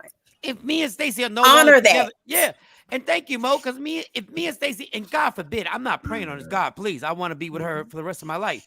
But if we're not together, I don't care where she's at in life. If she ever calls me for help, I'm going to help her. If she ever needs me and says, I need to talk, can you please meet me someplace? I'm going to meet her. And that's not an indication that she wants to be with me. We're not 17. It's an indication that she knows I love her and she knows she can actually ask me a question and I'll tell her the truth. It has nothing to do with like, oh, you're leading me on. But that's part of your relationship and that's part of your journey. You know, when you talk about your mate, you have, and I'm hoping, because I know not all people have this, but when you have a mate, you have a friend, right? You have a lover. Your mate can have your relationship with your mate can have different boxes and different dimensions to it. Just because the journey of us being together as a couple or being married ends doesn't mean that we can't evolve into another type of relationship. Co-parenting is part of a relationship. J Black, every end to a relationship doesn't have to be so dysfunctional and doesn't have to be this severe triangulation between you, your kids, and your ex-wife or ex-husband. It just doesn't. But because society paints it that way, like, oh, the baby mom or the bitter ex-wife or the bitter ex-husband, we play into that narrative. It does not have to be that way. But you have to respect when somebody says it's over. And I think to add to that too, we also have to understand that, you know, we talk true love. I preface this because I think that we always say things like, you know, I really love this person. And I always tell people, if you really love somebody, then you don't have these boundaries that everybody seems to have. I don't give a damn who you are. Are you supposed to have boundaries? Yes. But when it comes to love, again, if you truly love somebody or love something, then you let it go, especially if you cannot provide what they truly need. That's real love. Not, you know what, I'm going to keep you in a headlock and keep you locked in the basement. Ain't nothing love about I'd rather that. you, like Mo rather said, you that's sad toxic. with me than happy with somebody else. Yeah, that's not love. Real love allows you to go, let you go on, figure out, you know, where you want to be. So, and again, support, because one of the, you know, things that we tend to forget is the support part is more paramount than the actual saying, I love you and all this stuff. A lot of us don't know how to tell the people who we are involved with, whether they be your significant other, you married, I support you. I really do want to see you win. And these are the ways and things that I'm going to do to hopefully help you get to that point. We don't do a lot of that. We don't say thank you. We don't say please. Hold on. No. I'm going to do it. Hold on, Amir. Hold on, Mo. Go ahead. I'm going to do what Jay Black does. Let me read these comments. No, that's what I'm like, Dave. What are we Let doing, me read Dave? these. Let me irritate Jay Black. No, put the comments up. Put the Ain't no motherfucking comment. comments I ain't up. see no comment. But There we go. There you David Byrne go. said, yes. It's controlled by Jay Black. Jay Black is in love with himself. Jay Black misunderstands everything people tell him. No, he doesn't. Jay Black just likes dictating and being in control of every single thing. Y'all all fought for relationships. So. But I'm for nobody healthy. said we're not supposed to fight for relationships. We're saying we're supposed to respect people who say it's over. I don't know how that's hard for you to see. Like when somebody says it's over. At some point. And how about if you really love somebody, you would support them in their journey from healing from you. Then they say the black man ain't in the house with the kids. The black man breaking up. No, because when you say in the household as a father ain't got no father in the house. Don't do that. The black man shouldn't have been cheating. The black man shouldn't get his dick sucked in the champagne room. The black man shouldn't be coming home at 5:00 in the morning. Stop. And we're not going to support toxicity in the household just to have for the sake of having a human figure in the household. No, we're not going to do that. We're not going to do that. We're going to support healthy relationships. And sometimes the healthiest relationship that you can have is to not be there. Look, I'm like I said, full transparency, and that's why I love these kind of platforms and people really talking. If you're gonna talk, tell the whole truth. I have a situation. I have a 28-year-old. I have a 16-year-old daughter. My 16-year-old daughter and I do not necessarily, click the same way my eldest daughter and I do. But that has to do with some of the issues that her mother and I had we were much younger when we had her, and the headspace that we were both in. But we've recently had the opportunity to have a real heart-to-heart conversation and clear up some things. This is what I mean about healing. You could be mad all you want about he or she did or didn't do this or do that. Have the real conversation. Explain to your significant other, explain to your child's father, explain to your child's mother why things went left. Mm-hmm. And be honest. Don't sit there and go, well, it's partially. No, you played a role in it. They played a role in it. But be honest about the roles that you played, and then have the same conversation with your children, because what happens is mom or dad or your children only hear part of the conversation. When you're on the phone and you're talking to your friends and you say something that seems or sounds out of line that you think your kids are out of earshot and they hear, then they think to themselves, mom or dad doesn't love me because of the way mom or dad is talking about mom or dad. So there's a lot of stuff. That's why I said the healing process that we need is way bigger than what people are talking about and what we're really truly responding to. And until we start doing that, we're always going to have these issues. It needs to be a dialogue, and you're absolutely correct. Can you put Kelly J's? Because Kelly got a lot going on. Put Kelly J. When I first told my ex-husband I was done, I was taking him to his sister's house, and he tried to jump out the car. He tried to kill himself anytime when I would say I was done. And that's the manipulation. That's a severe. All I say, respect somebody when they say they're done, and don't bring up, well, you forgave me before. Well, it's not happening. You know what? There've been times when cops have pulled me over and not giving me a ticket. Mm-hmm. And the next time the cop pulled me over, I was like, yo, the last cop didn't give me a ticket. No, bitch, you're getting a ticket now. Mm-hmm. Now it's done. Now you're going to jail. Like, you can't expect people to forgive you because of what they did, because of what they did in the past. You got to be like, this is what they said. It's over. This is the consequences to my behavior. Yeah. This is what happened because I did this. This was the cause and effect. And every time you take that chance of doing whatever it is that you did before to get y'all there, you got to know, all right, the next time could be the last time. And that's how you need to think if you're living in a dysfunctional relationship like that, where you continuing to repeat the same negative behavior, Jay Black. And I give you a better one. How about she says it's done, or he says it's done, and it's really done, right? Then 3 years later, y'all see each other somewhere, and y'all spark a conversation. Then all of a sudden, y'all start talking about the things y'all each were wrong for, and the relationship starts to come back. You don't look at her and be like, aha, bitch, I knew you wasn't over me. I knew. I knew you was going to forgive me. Yes, I did. No. Everybody has a right to forgive and move on, or not forgive. People have a right to not forgive, and the whole thing.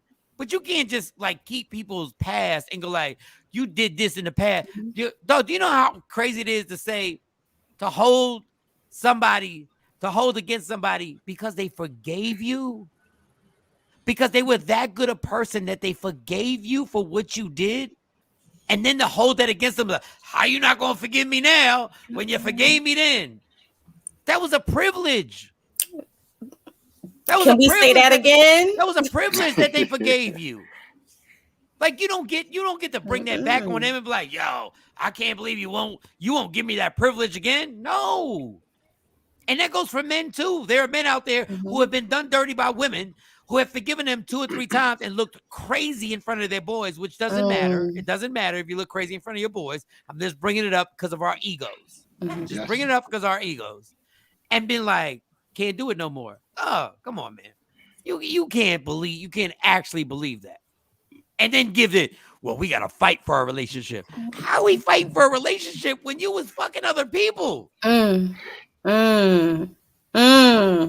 That part. Wait. I was fighting. Let me get this straight. It was the 2 F's. I was fighting and you was fucking. Like, what? Right. What are you talking about? Where was your fight at when you had her bent over? Like, where was that fight? All right. Amir, stay here because we got some more stuff.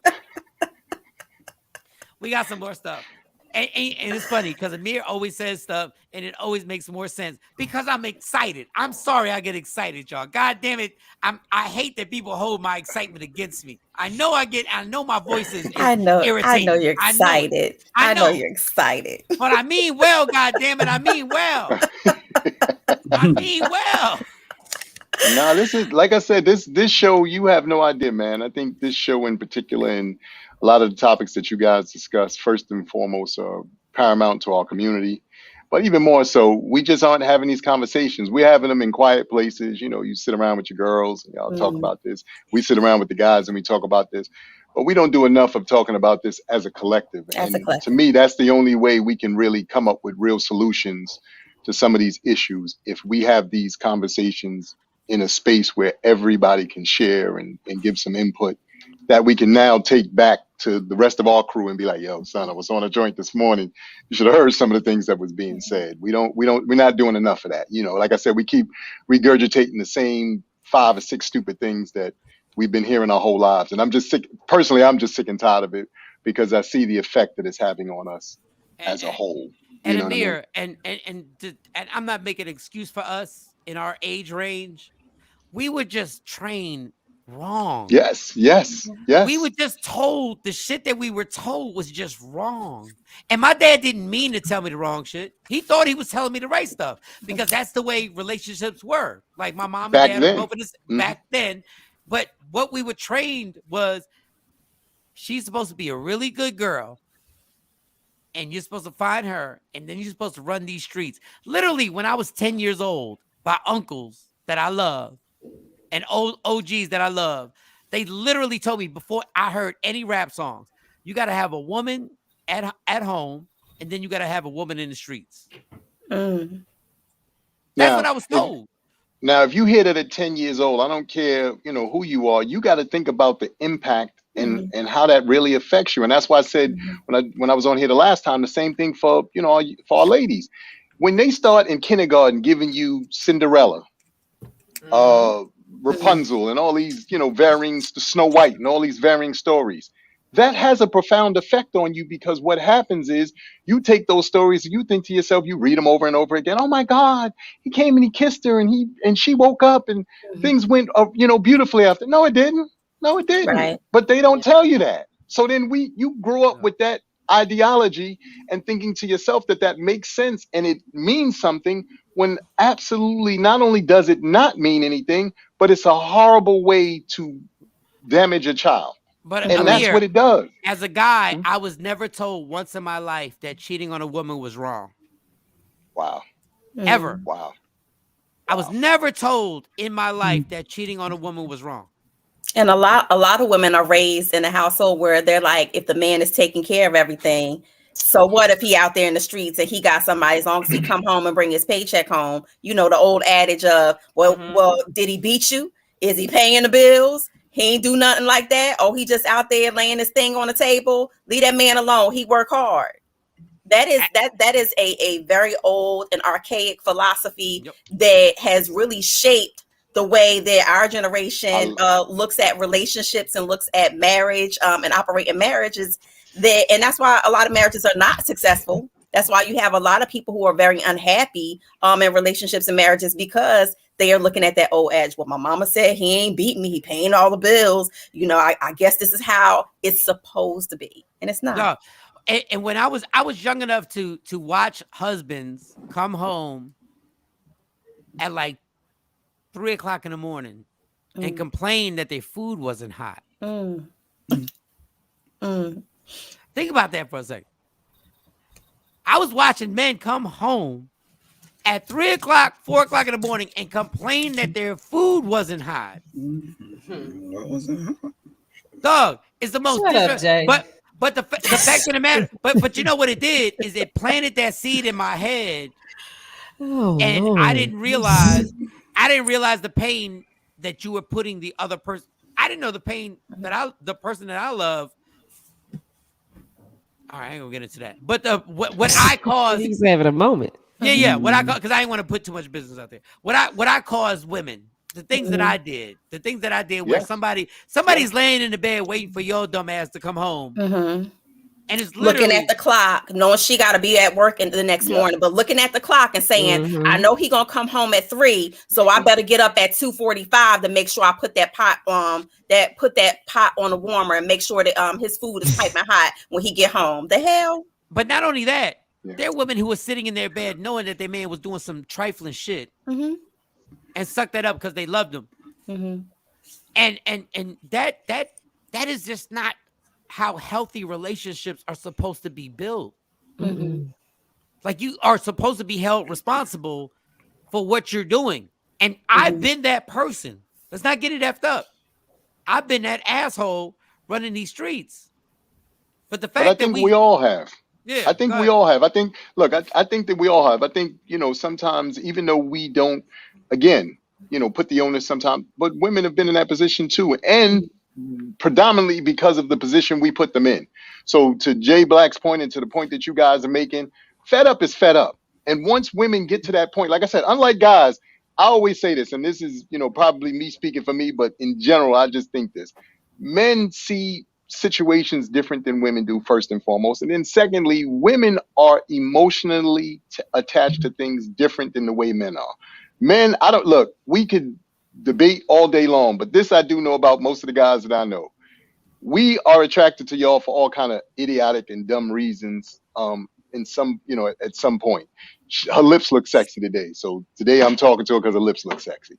Hell with the rest of her body. It could be looking like trash. Close his square. Close his square. But I'm just sharing that because no, because pause. Because I can't say this while you're talking. A man can't have a voice while lips are important. Like, lips are very important. I don't think that's idiotic. The bottom lip, both, but I mean the bottom lip on your face. The bottom lip is amazing. Yeah, on your face. No, that bottom lip is great on the face.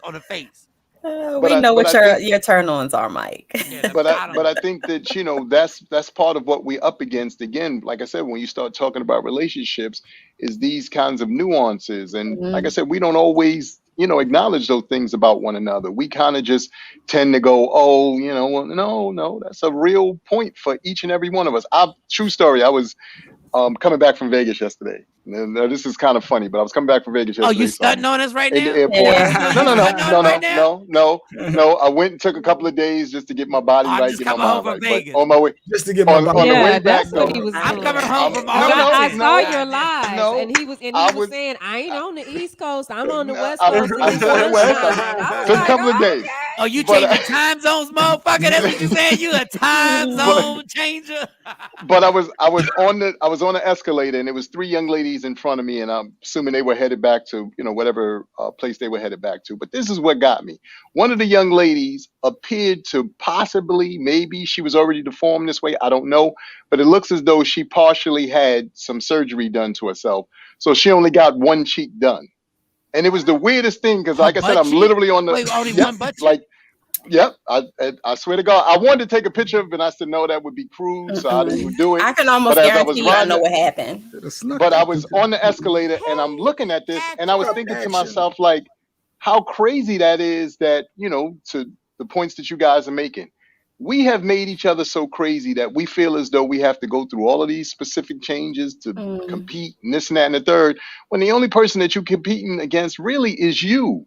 If you could be a better version of yourself today than you were yesterday, last week, the week before, a year ago, then that's all you're competing against. But unfortunately, we have tied ourselves into believing that I need to have this kind of hair or I need to have this kind of body. No, you need to have both your ass cheeks done. You need to have both your ass cheeks I'm with you.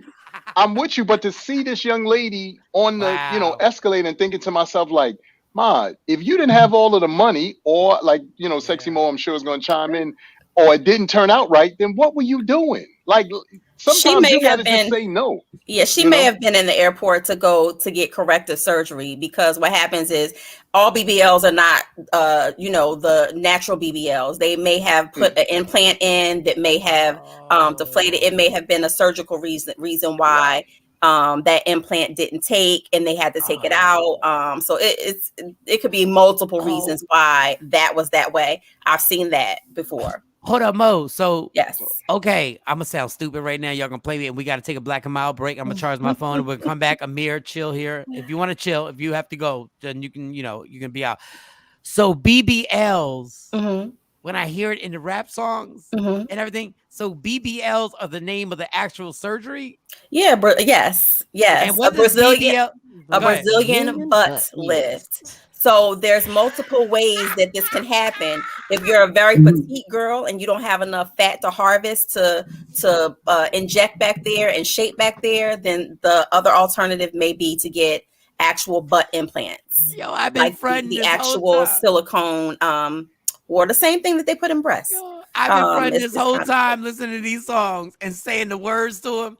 I had no idea. I knew it had something to do with a butt, but I didn't know the exact butt Brazilian. That is the procedure. That's what they have coined the procedure to be, which is still fat. Normally, it's fat harvesting, where they take fat from other parts of your body, specifically ones that will hold and take, and they inject and shape your body.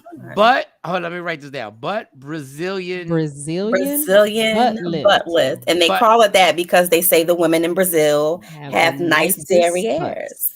Butt lift. Wow. I had a story about Brazil. Good morning, Patrice. Brazilian butt lift. Okay, BBL. Got it. Now I got it. I was sitting there just singing the songs like, yeah, BBL. And then reading people's caption and shit like that. I was just going along with it. I said, I have no idea what they talk about. There's levels to BBLs. There's levels to BBLs. I see. Yeah, BBLs gone wrong. Yeah. Some people have really nice BBLs, and you don't think they have a BBL. They have natural BBLs. They're called natural. Mm-hmm. I just want to say BBL, just because I know what it means now. BBL. All right. Let's take a 3-minute BBL break. If only. Okay. Let's take a 3-minute. I used to want one. And then, why do you need a BBL? BBL? Did too. I wanted one too, and then I was like, I used to want one. I had put my coins aside and I was going to do it. And thank goodness that I did not do that to myself. And it has nothing to do with me not loving myself. I think we all got something on our bodies where we're like, I think that could be, tweaked a little bit more. I had just had a kid. And of course, social media, going back to what you said, Amir, is this what men want? Is this what attracts men? I wasn't married. I wasn't engaged. Didn't have a boyfriend at the time. But certainly there's a lot of dangers to it. And, y'all going to get the body that God gave me. Y'all going to get this winter body all year round. All right, Mo. Mine had everything to do with me not loving myself. Me wanting to do it. Shawnee, shut your ass. But she telling the truth. And I believe in that. I think that we have to, again, that's what I'm saying. There were so many, generational traumas that we're dealing with, and including that what she said right there. Look, Mike, because we old enough to remember, and I always make people laugh with this. We came from the generation where, you fell into certain categories. She had a bunkie. She got an ass. Yeah. We had different categories. Y'all had names. So, but yeah. But hold up, because everybody's gonna take this the wrong way. I saw a Shawnee. I never heard of bunkie. I heard a bunkie. In New York, there was a bunkie. Okay, New York, it's a New York thing. But in Shawnee's defense, and y'all can take this way you want to take it. She came to the comedy show with a sweatsuit on. I don't know why you was looking for a BBL. Like it don't look the same now. That's what I'm saying. Like, but I saw it at the comedy show. You're seeing me now. You didn't see me like 97.9 to be. No, my shape was different, and so I wanted to get back to like that swimsuit picture. So that's why I was trying. But you got to give and take. You can't have that swimsuit picture and have a fat ass. Yes, you can. No, you can't now with surgery, but I had a fat ass with the swimsuit body. But you was little. You was a skinny little. You was 100. You was like 97 pounds. You can't have a 97-pound fat ass. That's like a crackhead having a fat ass. I'm only 5'1". Shawnee, put that picture up when we come back. She wanted to be slim fit. We're gonna take this BBL. We're gonna take this BBL break and have that little 90-pound picture. And Amir's gonna be here, and we're gonna judge if there's any possible way. Fresh start. with no cert. Jay Black, we already took a fresh start. You lost. We destroyed you. Right. I can admit it. We destroyed you. Like your comments and opinions. We might almost black it out your square. I don't know. All right, 3 minutes, y'all. All right, Michael Shawn, Takeover Legends, and Amir, if you can get on, you're on your phone, right? Yes. Are you on your phone, Mo? If you can try and see if you can get. I'm gonna try to get in the club again. All right, y'all. 3 minutes. 3 minutes. Black and mild break. We'll be right back.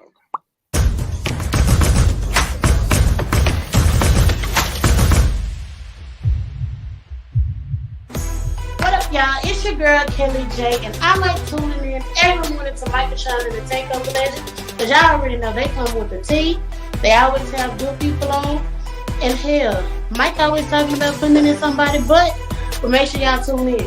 What up, y'all? It's Michael Shawn from Michael Shawn and the Takeover Legends. And just in case you missed the show, check this out. So I would love to have you when Sexy does this thing called Allegedly, where she does her stories. I would love to have you on here if you could, to just give your opinion on the stories. If we could have you come back on. Okay. I mean, everybody's doing it. She said, okay, AKA.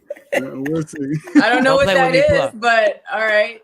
No, she does her entertainment news. She does her entertainment news. So she does the entertainment news, and I would love to see your point of view on these stories that she gives out. Oh, that's all. That'll be fun. That's what I'm saying. So you come back because you ain't shy. Because you go, because I know you go. So when we come back, your mind is only in one spot. Oh no, I'm not even talking about that. Girl, please. You just made me say girl, please. You just did girl, please. You just made me, a grown ass man, say girl, please. Search Media Room 360 on all streaming platforms. Michael Shawn and the Takeover Legends. Yeah.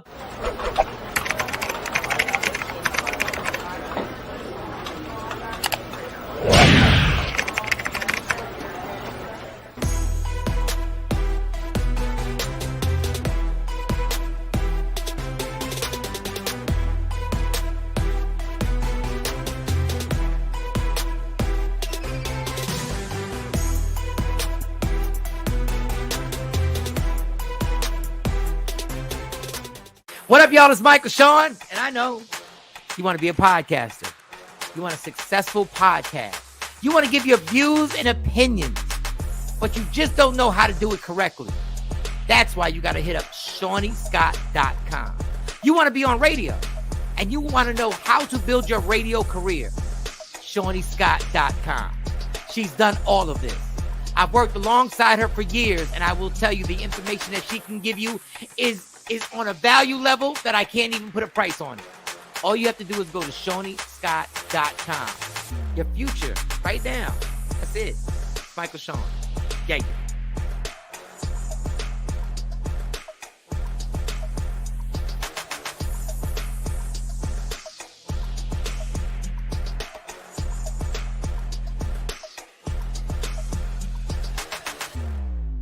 Don't never stop if you want to be on top.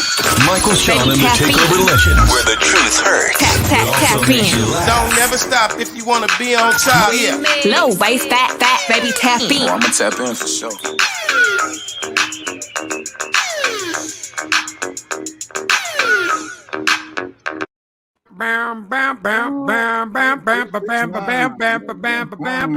Michael Shawn and the Takeover Legends. Today is, what's today? Tuesday? Tuesday the 18th. Tuesday. Yes, Kelly J said, I just want to say my eyebrows were on point in that video. Yes, they were. Go ahead, Kelly J. Rep yourself, girl. Rep yourself. If you feel you look good, goddamn, them eyebrows were on fleek. It was they don't say fleek no more. Stop it, son. No, they was fine. I'm old as fuck. Like this. I ain't gonna lie. I just found out what BBBLs. I didn't even know that. BBL. Oh, BBLs. All right, so I got that. BBLs. All right. I'm trying to think of what. All right, we got the mom dealing with the bully, and then we got T.I. claiming he is one of the greatest of all time, and he can stand with anybody. And then we got. Then we got the subject. We got the ones. Hey, J. Marie. Oh, let me shout out all the people that rock out with the apparel.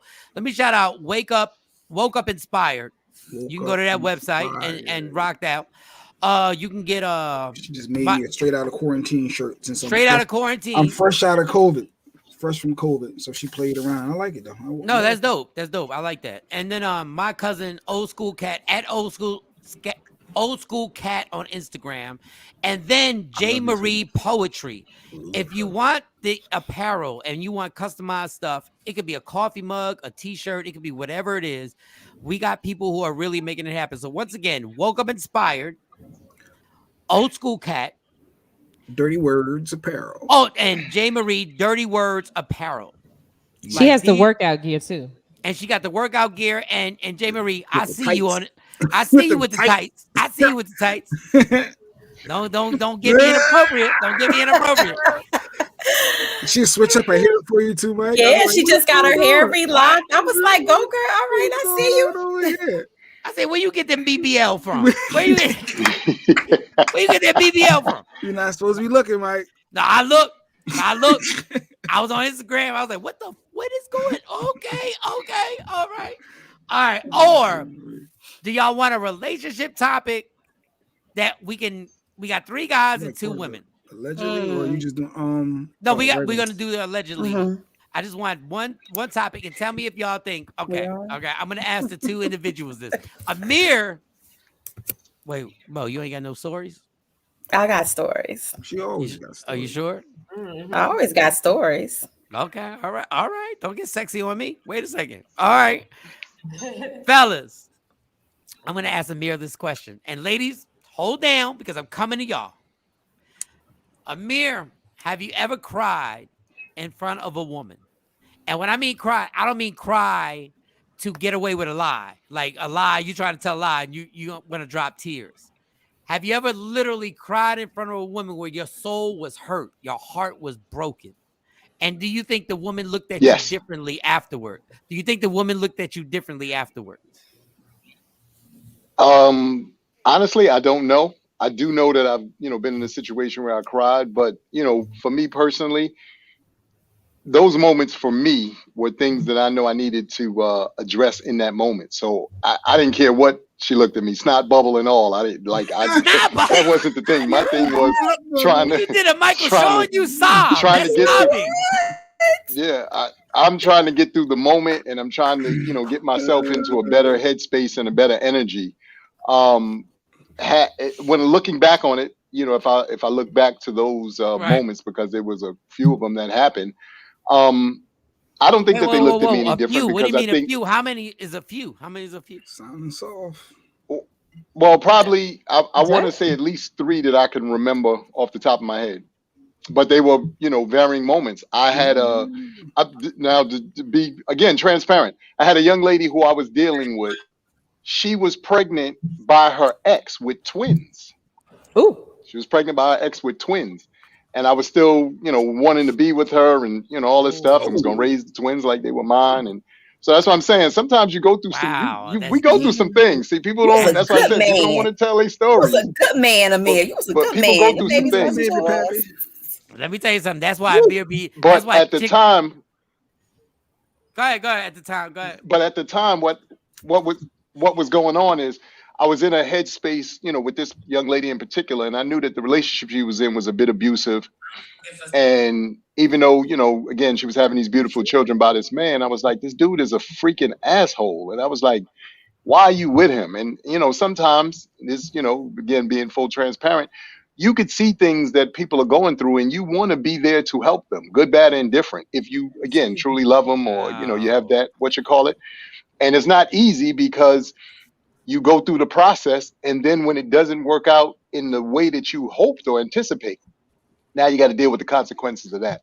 So, like I said, I've had a few situations, but I don't think that they looked at me any differently. I think, to be honest with you, they looked at me after it was all said and done, was like, me is built and wired a little bit different. He ain't maybe like, regular people. So what's the payoff? Whoa, Jay, whoa. Your turn. Have you ever cried? No, I want to know his payoff. Was he the baby pappy dad? Were you the stepdad? No, it wasn't. He knew it didn't work completely. Okay. I didn't know if he's trying to fight for it or not. But anyway, what was your question? No. God. Wait a minute. He's such a dick. That's why nobody likes him in real life. Nobody likes him. I'm the only one who loves this dude. Like really, like I'm in. All right, go ahead. And Lady Q. Yeah, so Jay Black. Too, so I got words for So Jay Black, have you ever cried in front of a woman, and do you think she looked at you differently if you did? And everybody, if you can get on IG Live, please get on. You want honesty, right? No, I don't. Yes. I don't cry. Fuck. I don't cry, and no, I didn't cry in front of a woman, and I don't cry. I think that's a sign of weakness, personally. But I don't do it.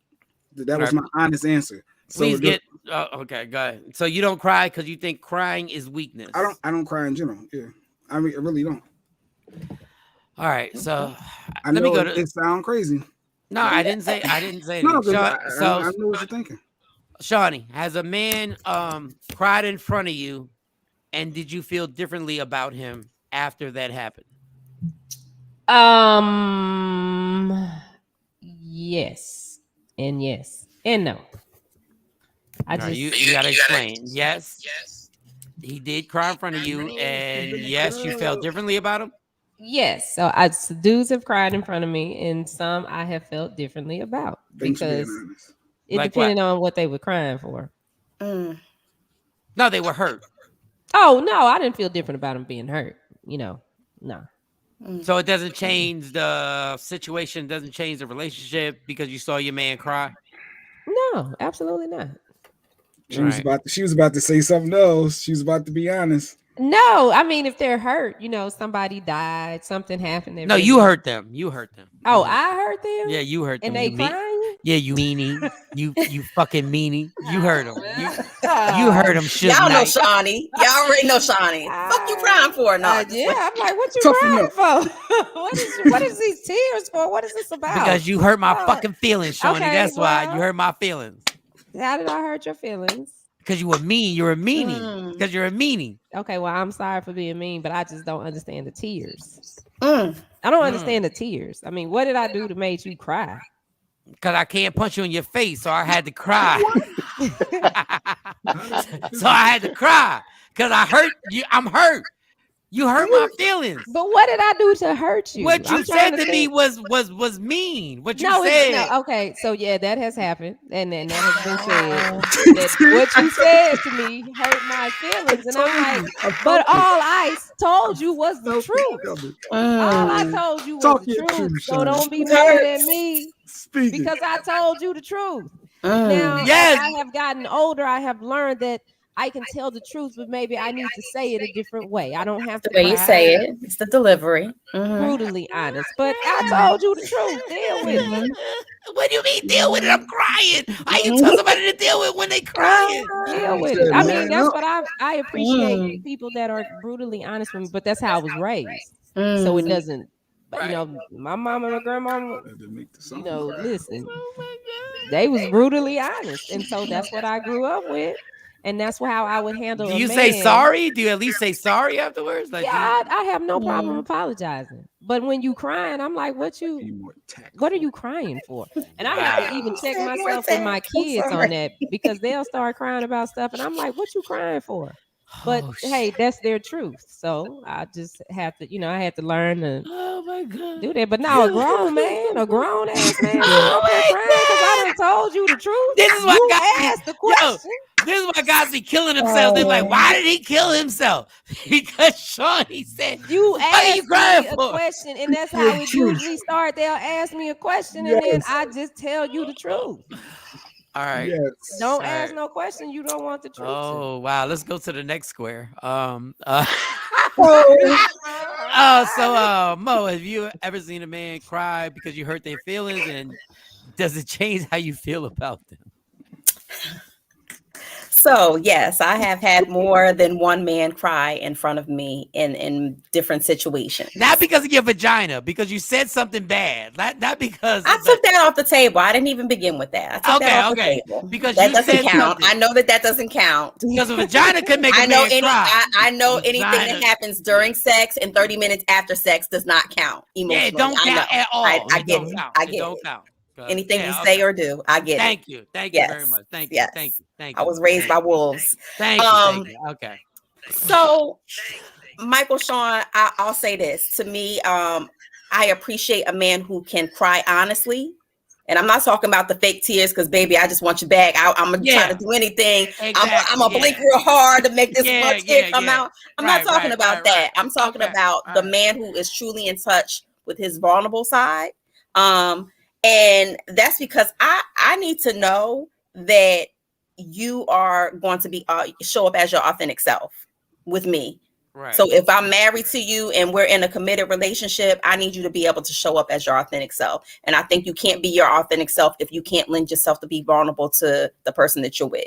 So for me, if a man can cry, and like I'm talking about a genuine cry, it could be an ugly cry, it could be a snotting cry, it could be just silent tears. But if I know that you can have some level of release of emotion, okay, that's good for me because I know that you have some level of healthy practice. You might be not totally all together, but I know that you have some level of to where you have a level of openness about being vulnerable. I feel attacked.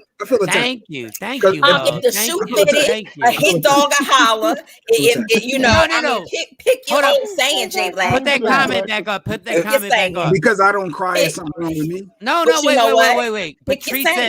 Patrice said they are humans. Speaking of us, just like women, and God knows we've shed many tears. Yes. I don't think anybody. First of all, Dr. Evil, you're picking your teeth like you're Dr. Evil right now. But listen, why you feel like you're attacked? Because he's like a million.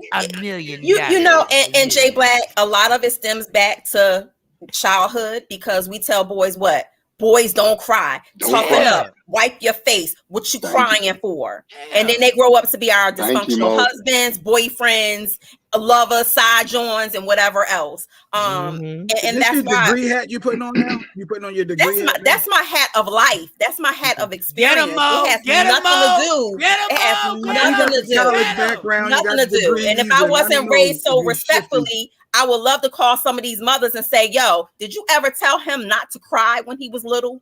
Did you tell him to toughen up and men and boys don't cry when he was little? Get him up. Because this is why I got this dysfunctional mother effer sitting next to me right now doing all kinds of crazy things. Not being able to show his true emotions. Not able to live in his truth because he can't cry.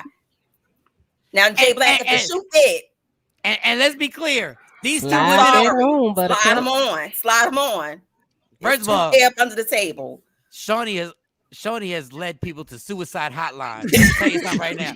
Shawnee has led dudes to call up like suicide hotline. Who's this? No, you gotta what did she say? What did she say? I'm gonna kill myself. Well, kill yourself then. Kill yourself. I was so sad. She said, "What the fuck you crying for?" I didn't know what to say back. Oh, don't ever talk to her again. But somebody has done that to me.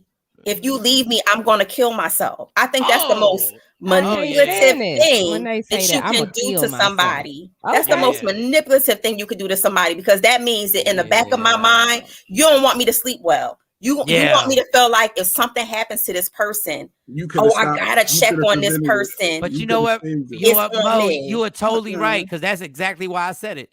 Listen, see the bush. I want you to hold that.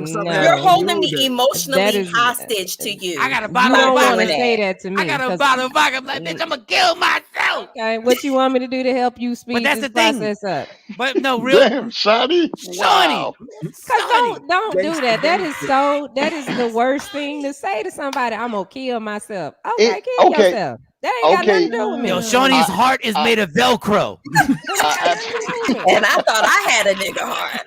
This is Shawnee's heart right here. I absolutely agree with you, and I think that you're absolutely right. But here's the, absolute odd side of that. Good.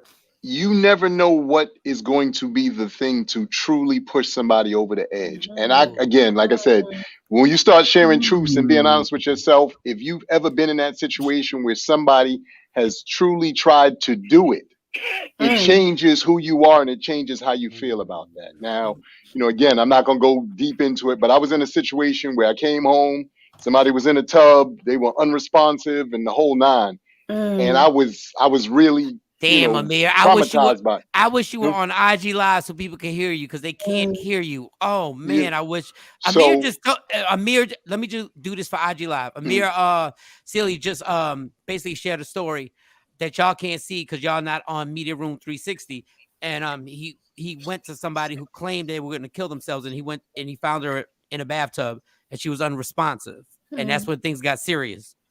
So I just want to share that on IG Live. Go ahead. Again, I'm sharing that because Shawnee, I do understand what you mean. When you're in, again, that headspace where, you kind of aren't connected to that person in the same way that you've been connected to them.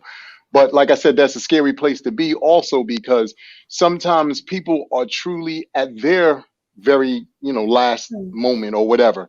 So, it's a weird place to be in, but it's something that we have to try to maneuver in specific ways because to the point that you all made, it sounds good in theory to say that, but then if somebody actually, carries through with it, how you can't, the comeback for that is probably almost unimaginable, to be honest. So it's her fault, Amir.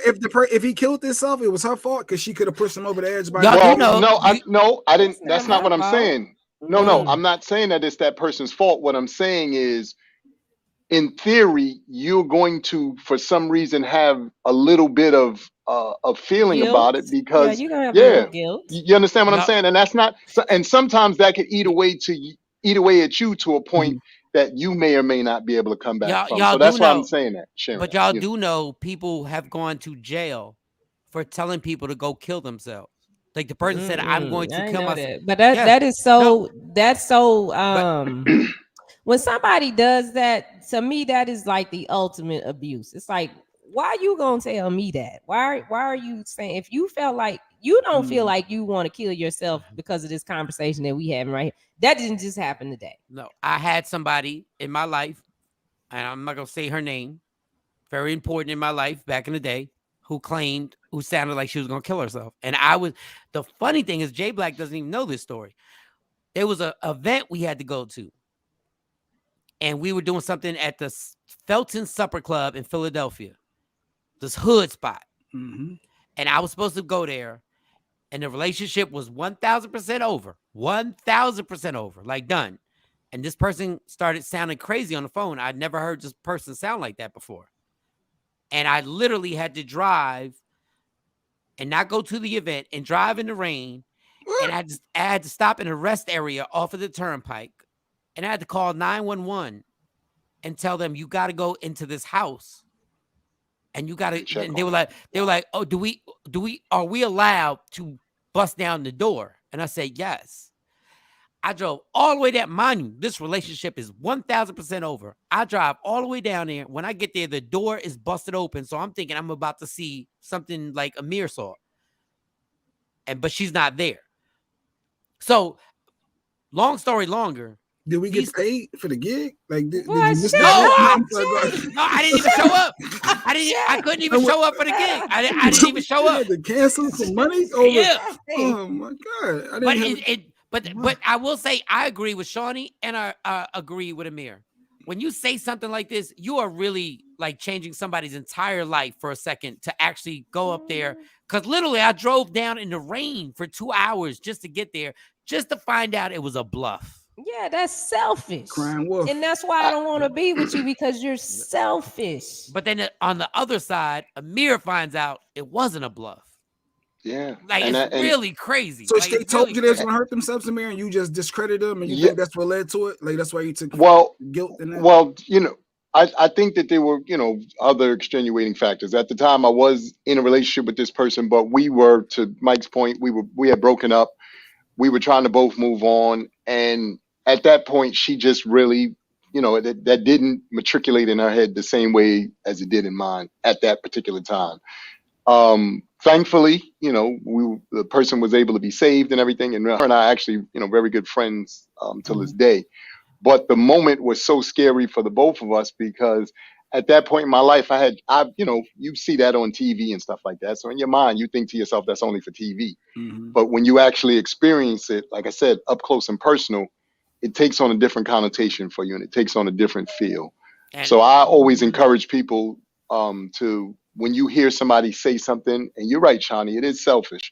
But even though it sounds selfish, and even though it's what you call it, you don't know if they're being truthful in their moment at that particular time. It's the best threat ever. It's the best. So and you gotta kind of, so you gotta kind of, take it with a little bit of credibility, because the end result of it could be, again, somebody not being here. Well, I don't put myself in situations like that now, because if I see the red flag, it's like you ain't got time. Flag on the play. Yeah, it's like, nah, you don't hear Mo. Flag on the play. And I just want to apologize to every woman that I claimed I was gonna kill myself, because I just wanted you to come over. I just wanted you to come over. That's what I'm saying. And Patrice, fortunately, like none of them went through with it, Patrice. They were just saying it was a control thing to try to keep me there. And that was my fault, because I kept allowing the same type of man in my life. I just missed you. I had to change all that. I miss you. I want you going out to the club.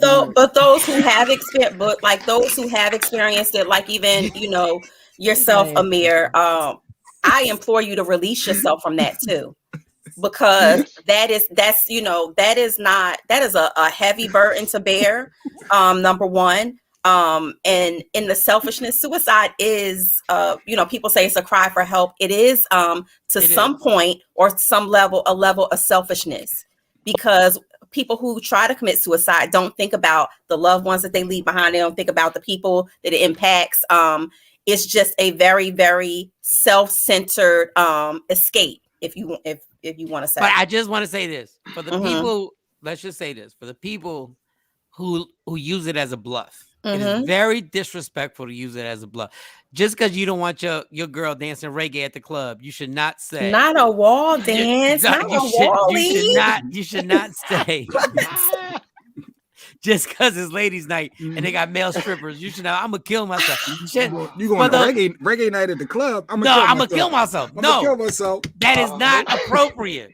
That is not appropriate. You ain't going there and then it loses its effectiveness, right? You're going to because after a while you be like, I'm gonna kill myself. No, you look down, you be like, you know what? You right here. It's a bottle of Vicodin in my bag. You got it. I'm gonna be back at 3. I see you at 3 because you know that the person continues to use that as a method to keep. Yeah, because once it's a front, like a woman don't even say bye, bitch. You be like, die, bitch, and be out. Like, it's you crazy. See what I'm saying? And then it changed from I'm gonna kill myself to I'm gonna kill you.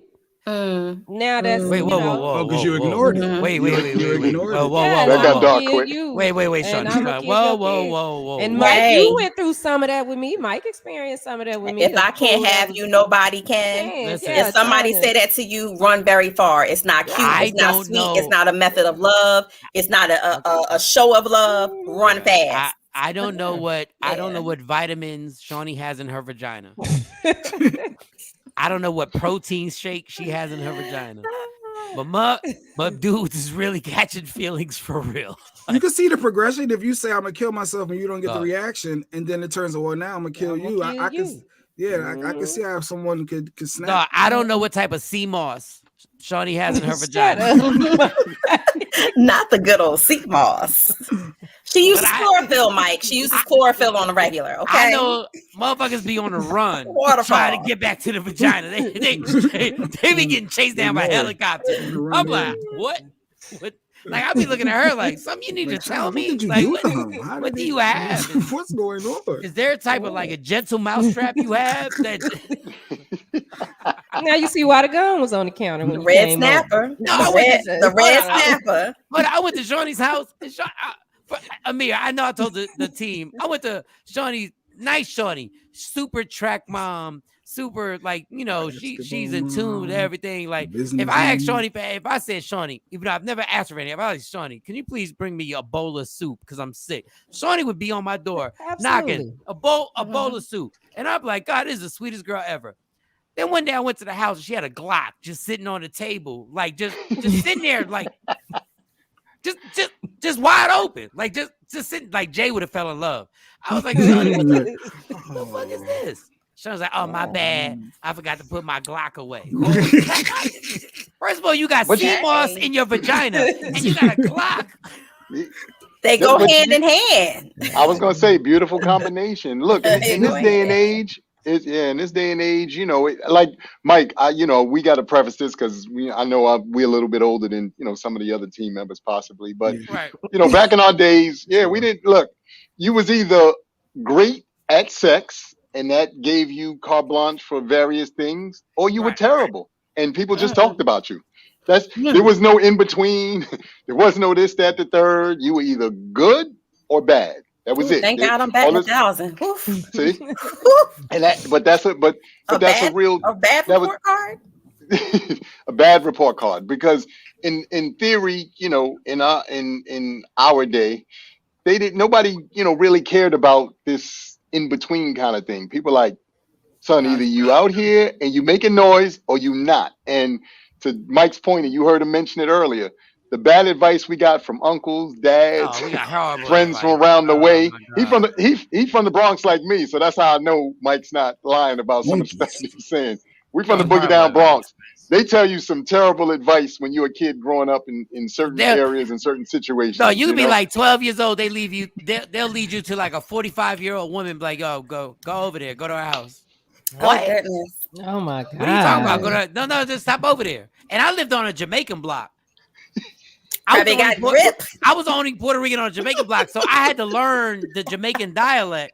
And then go one, no, and next thing you know, I'm laying up on a 45-year-old. And 45-year-olds were different back then. 45-year-olds back then. Jerk chicken on this breast. All types of curry on the other. No, real talk. Life lessons. Had a son named Pierre. Look. Yeah, but they mess us up too in telling us that, oh, you're supposed to do this, you're supposed to be this way for men, and you have to do this. My mama used to get on my nerves. I was like, I don't want to do that. I don't want to do that, mama. See, my mom didn't even. My mom was young, so by default, you might have got lucky, Mo. You might have got lucky that your mom was young. With that part, I think these are experiences that I learned as a young adult. And kind of figuring that out on my own. I don't think my mom ever said, because my mom ain't cool. 1980. No, that's funny. Yeah, but my mom was 14 going on 15 when she had me, and my parents have been together ever since. And no, it hasn't been a fairy tale, and they don't make it out to be a fairy tale. They make sure that we know as young adults that, hey, this is work. So if you want to jump in this box, in this marriage box, like, you better know that it's not all peaches and cream. It's not a fairy tale. And yeah. But like I said, Mike was just explaining, you get those young experiences. I know for me, mine's happened in my 20s. At that point in my life, my brother and I were, promoting parties and all this stuff. And we had a neighbor who lived literally around the corner from my house. So lived in the projects. You come out of our cubicle, and on the wall, there were apartments on the wall. And I remember she had knocked on my door and asked my mom for me. I'd see her, but I didn't know her like that. And knocked on the door. I said, hey, Miss such and such, what did you need? And she was like, well, I was looking to come to your party. Now, she was older than us. And I was like, well, why would you want to come to our party? We in, college, teens, early 20s, whatever. Hey. I know you're older. You got two beautiful kids. I see what you're working with. And, no, but to Mike's point, you go, I'm in the apartment, we talking, and this to show you how funny life is. But this is when slow jams actually used to play on the radio. So some slow jam came on. I don't remember what it was, but I remember she was like, let's dance. And I was like, I don't think that's such a good idea. Hey. When you're in your early 20s, you're not in control of a lot of things. Miss Parker wanted to put her titties on. Miss Parker wanted to rub up against you. Okay, so she did, and then I got excited, and it went left. Went way left from that point. It has to. Because you're not prepared for that. Like I said, I'm over there, trying to, in one mind frame and mindset. Obviously, like you said, she's in another mind frame and mindset. It escalated to what it escalated to, and then after that, it was just kind of on and popping. But that's a whole nother story for another time. But why do y'all go through with it? That's what I don't understand. Why y'all don't put the brakes on it? You know you don't want to do this. Shawnee, you why will never, don't you put the Shawnee, brakes you will on? never understand. You do not have a penis. I know. And you will never, Men are and you will raised- never understand. But here's the other side of that, Shawnee. But it's also not a put the brakes on moment for a guy, because to that point, when you're dealing with an older woman, there are things that you know when you're older that people in your age range don't know and don't understand. So there is a level of compassion. There's a level of things that older woman teaches you, especially when you're young, that you don't get from young chicks, because we all young, so we run in the streets, we doing various things. We getting turned out by something we have never experienced before. Yes. We getting turned out. Number two, like, why don't you stop it? It's like you in a 747 and it's crashing. You like hit the emergency brake. It's too late. Dickhead. Once my thing is hard, it's over in your 20s. It's over. Like once you've allowed yourself to that, there's nothing you can do, homie. If you're a heterosexual man and that woman is there, you are like, I don't even want to do this, but I'm obligated to my penis. I have to. You have to commit. Finish it through. Follow through. There's you don't get control over your. I promise you, you literally don't get control over that part of your body till you're somewhere in your 30s, and that's kind of facts. Somewhere in your 30s, you start realizing this ain't worth it. Really? Like somewhere in your 30s, you're like, I shouldn't because I know how I'm gonna feel afterwards. I know I'm gonna feel like shit afterwards because this is dirty and this chick ain't even she ain't even cute. Like I know I'm gonna feel horrible about this. Like I should not be doing this right now. But it has to go somewhere, and since that's the availability of factor, you just commit to it. You commit to the situation.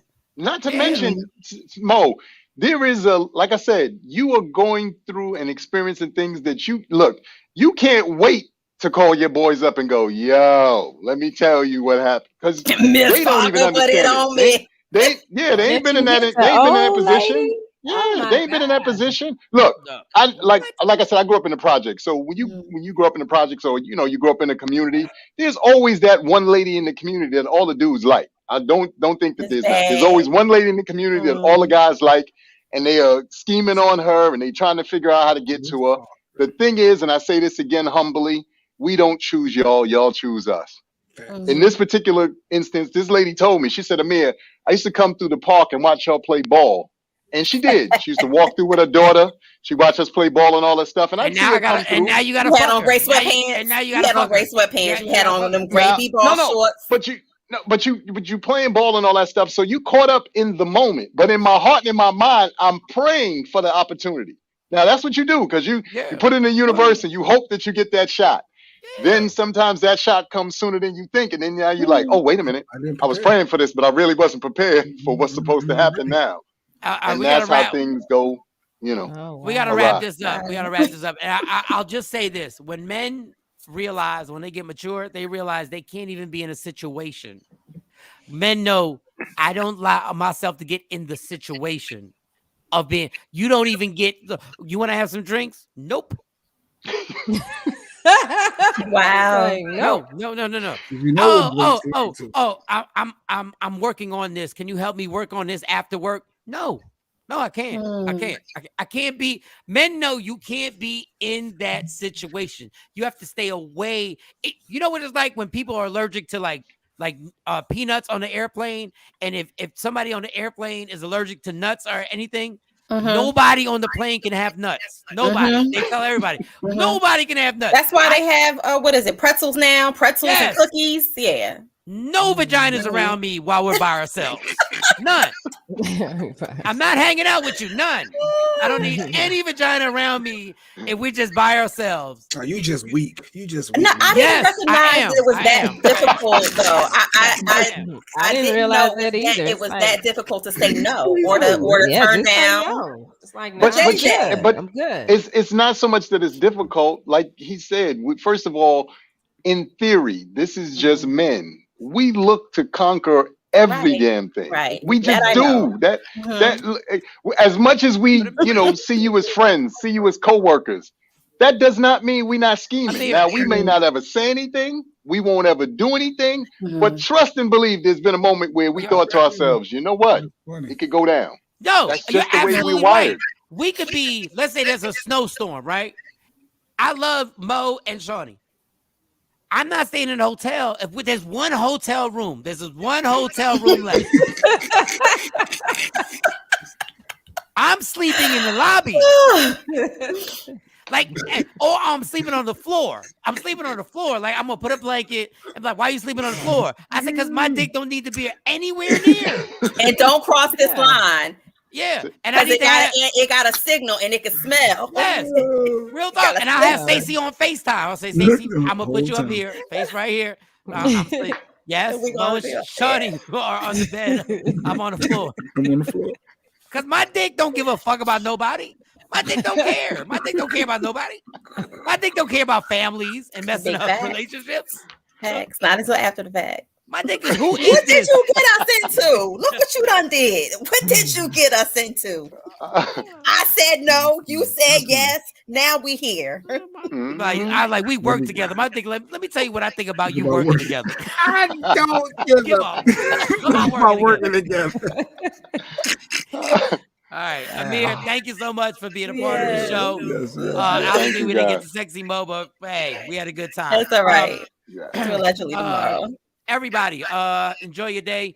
Love me for who I am, not who you want me to be, because I can never be that and understand there's only one thing in life that's guaranteed. It will end. So enjoy every minute, every second. You fight for everything in your life. Fight for your happiness and never let somebody take that from you. All right, y'all. Yeah, fight for your relationship. Black dysfunctional ass. Unless it's a snowstorm and then Shawnee is or Mo is. All right, never mind. Goodbye. Talk to you later. Michael, Shawn, and the Takeover Legend, where the truth hurts, but also makes you laugh. Baby, tap in.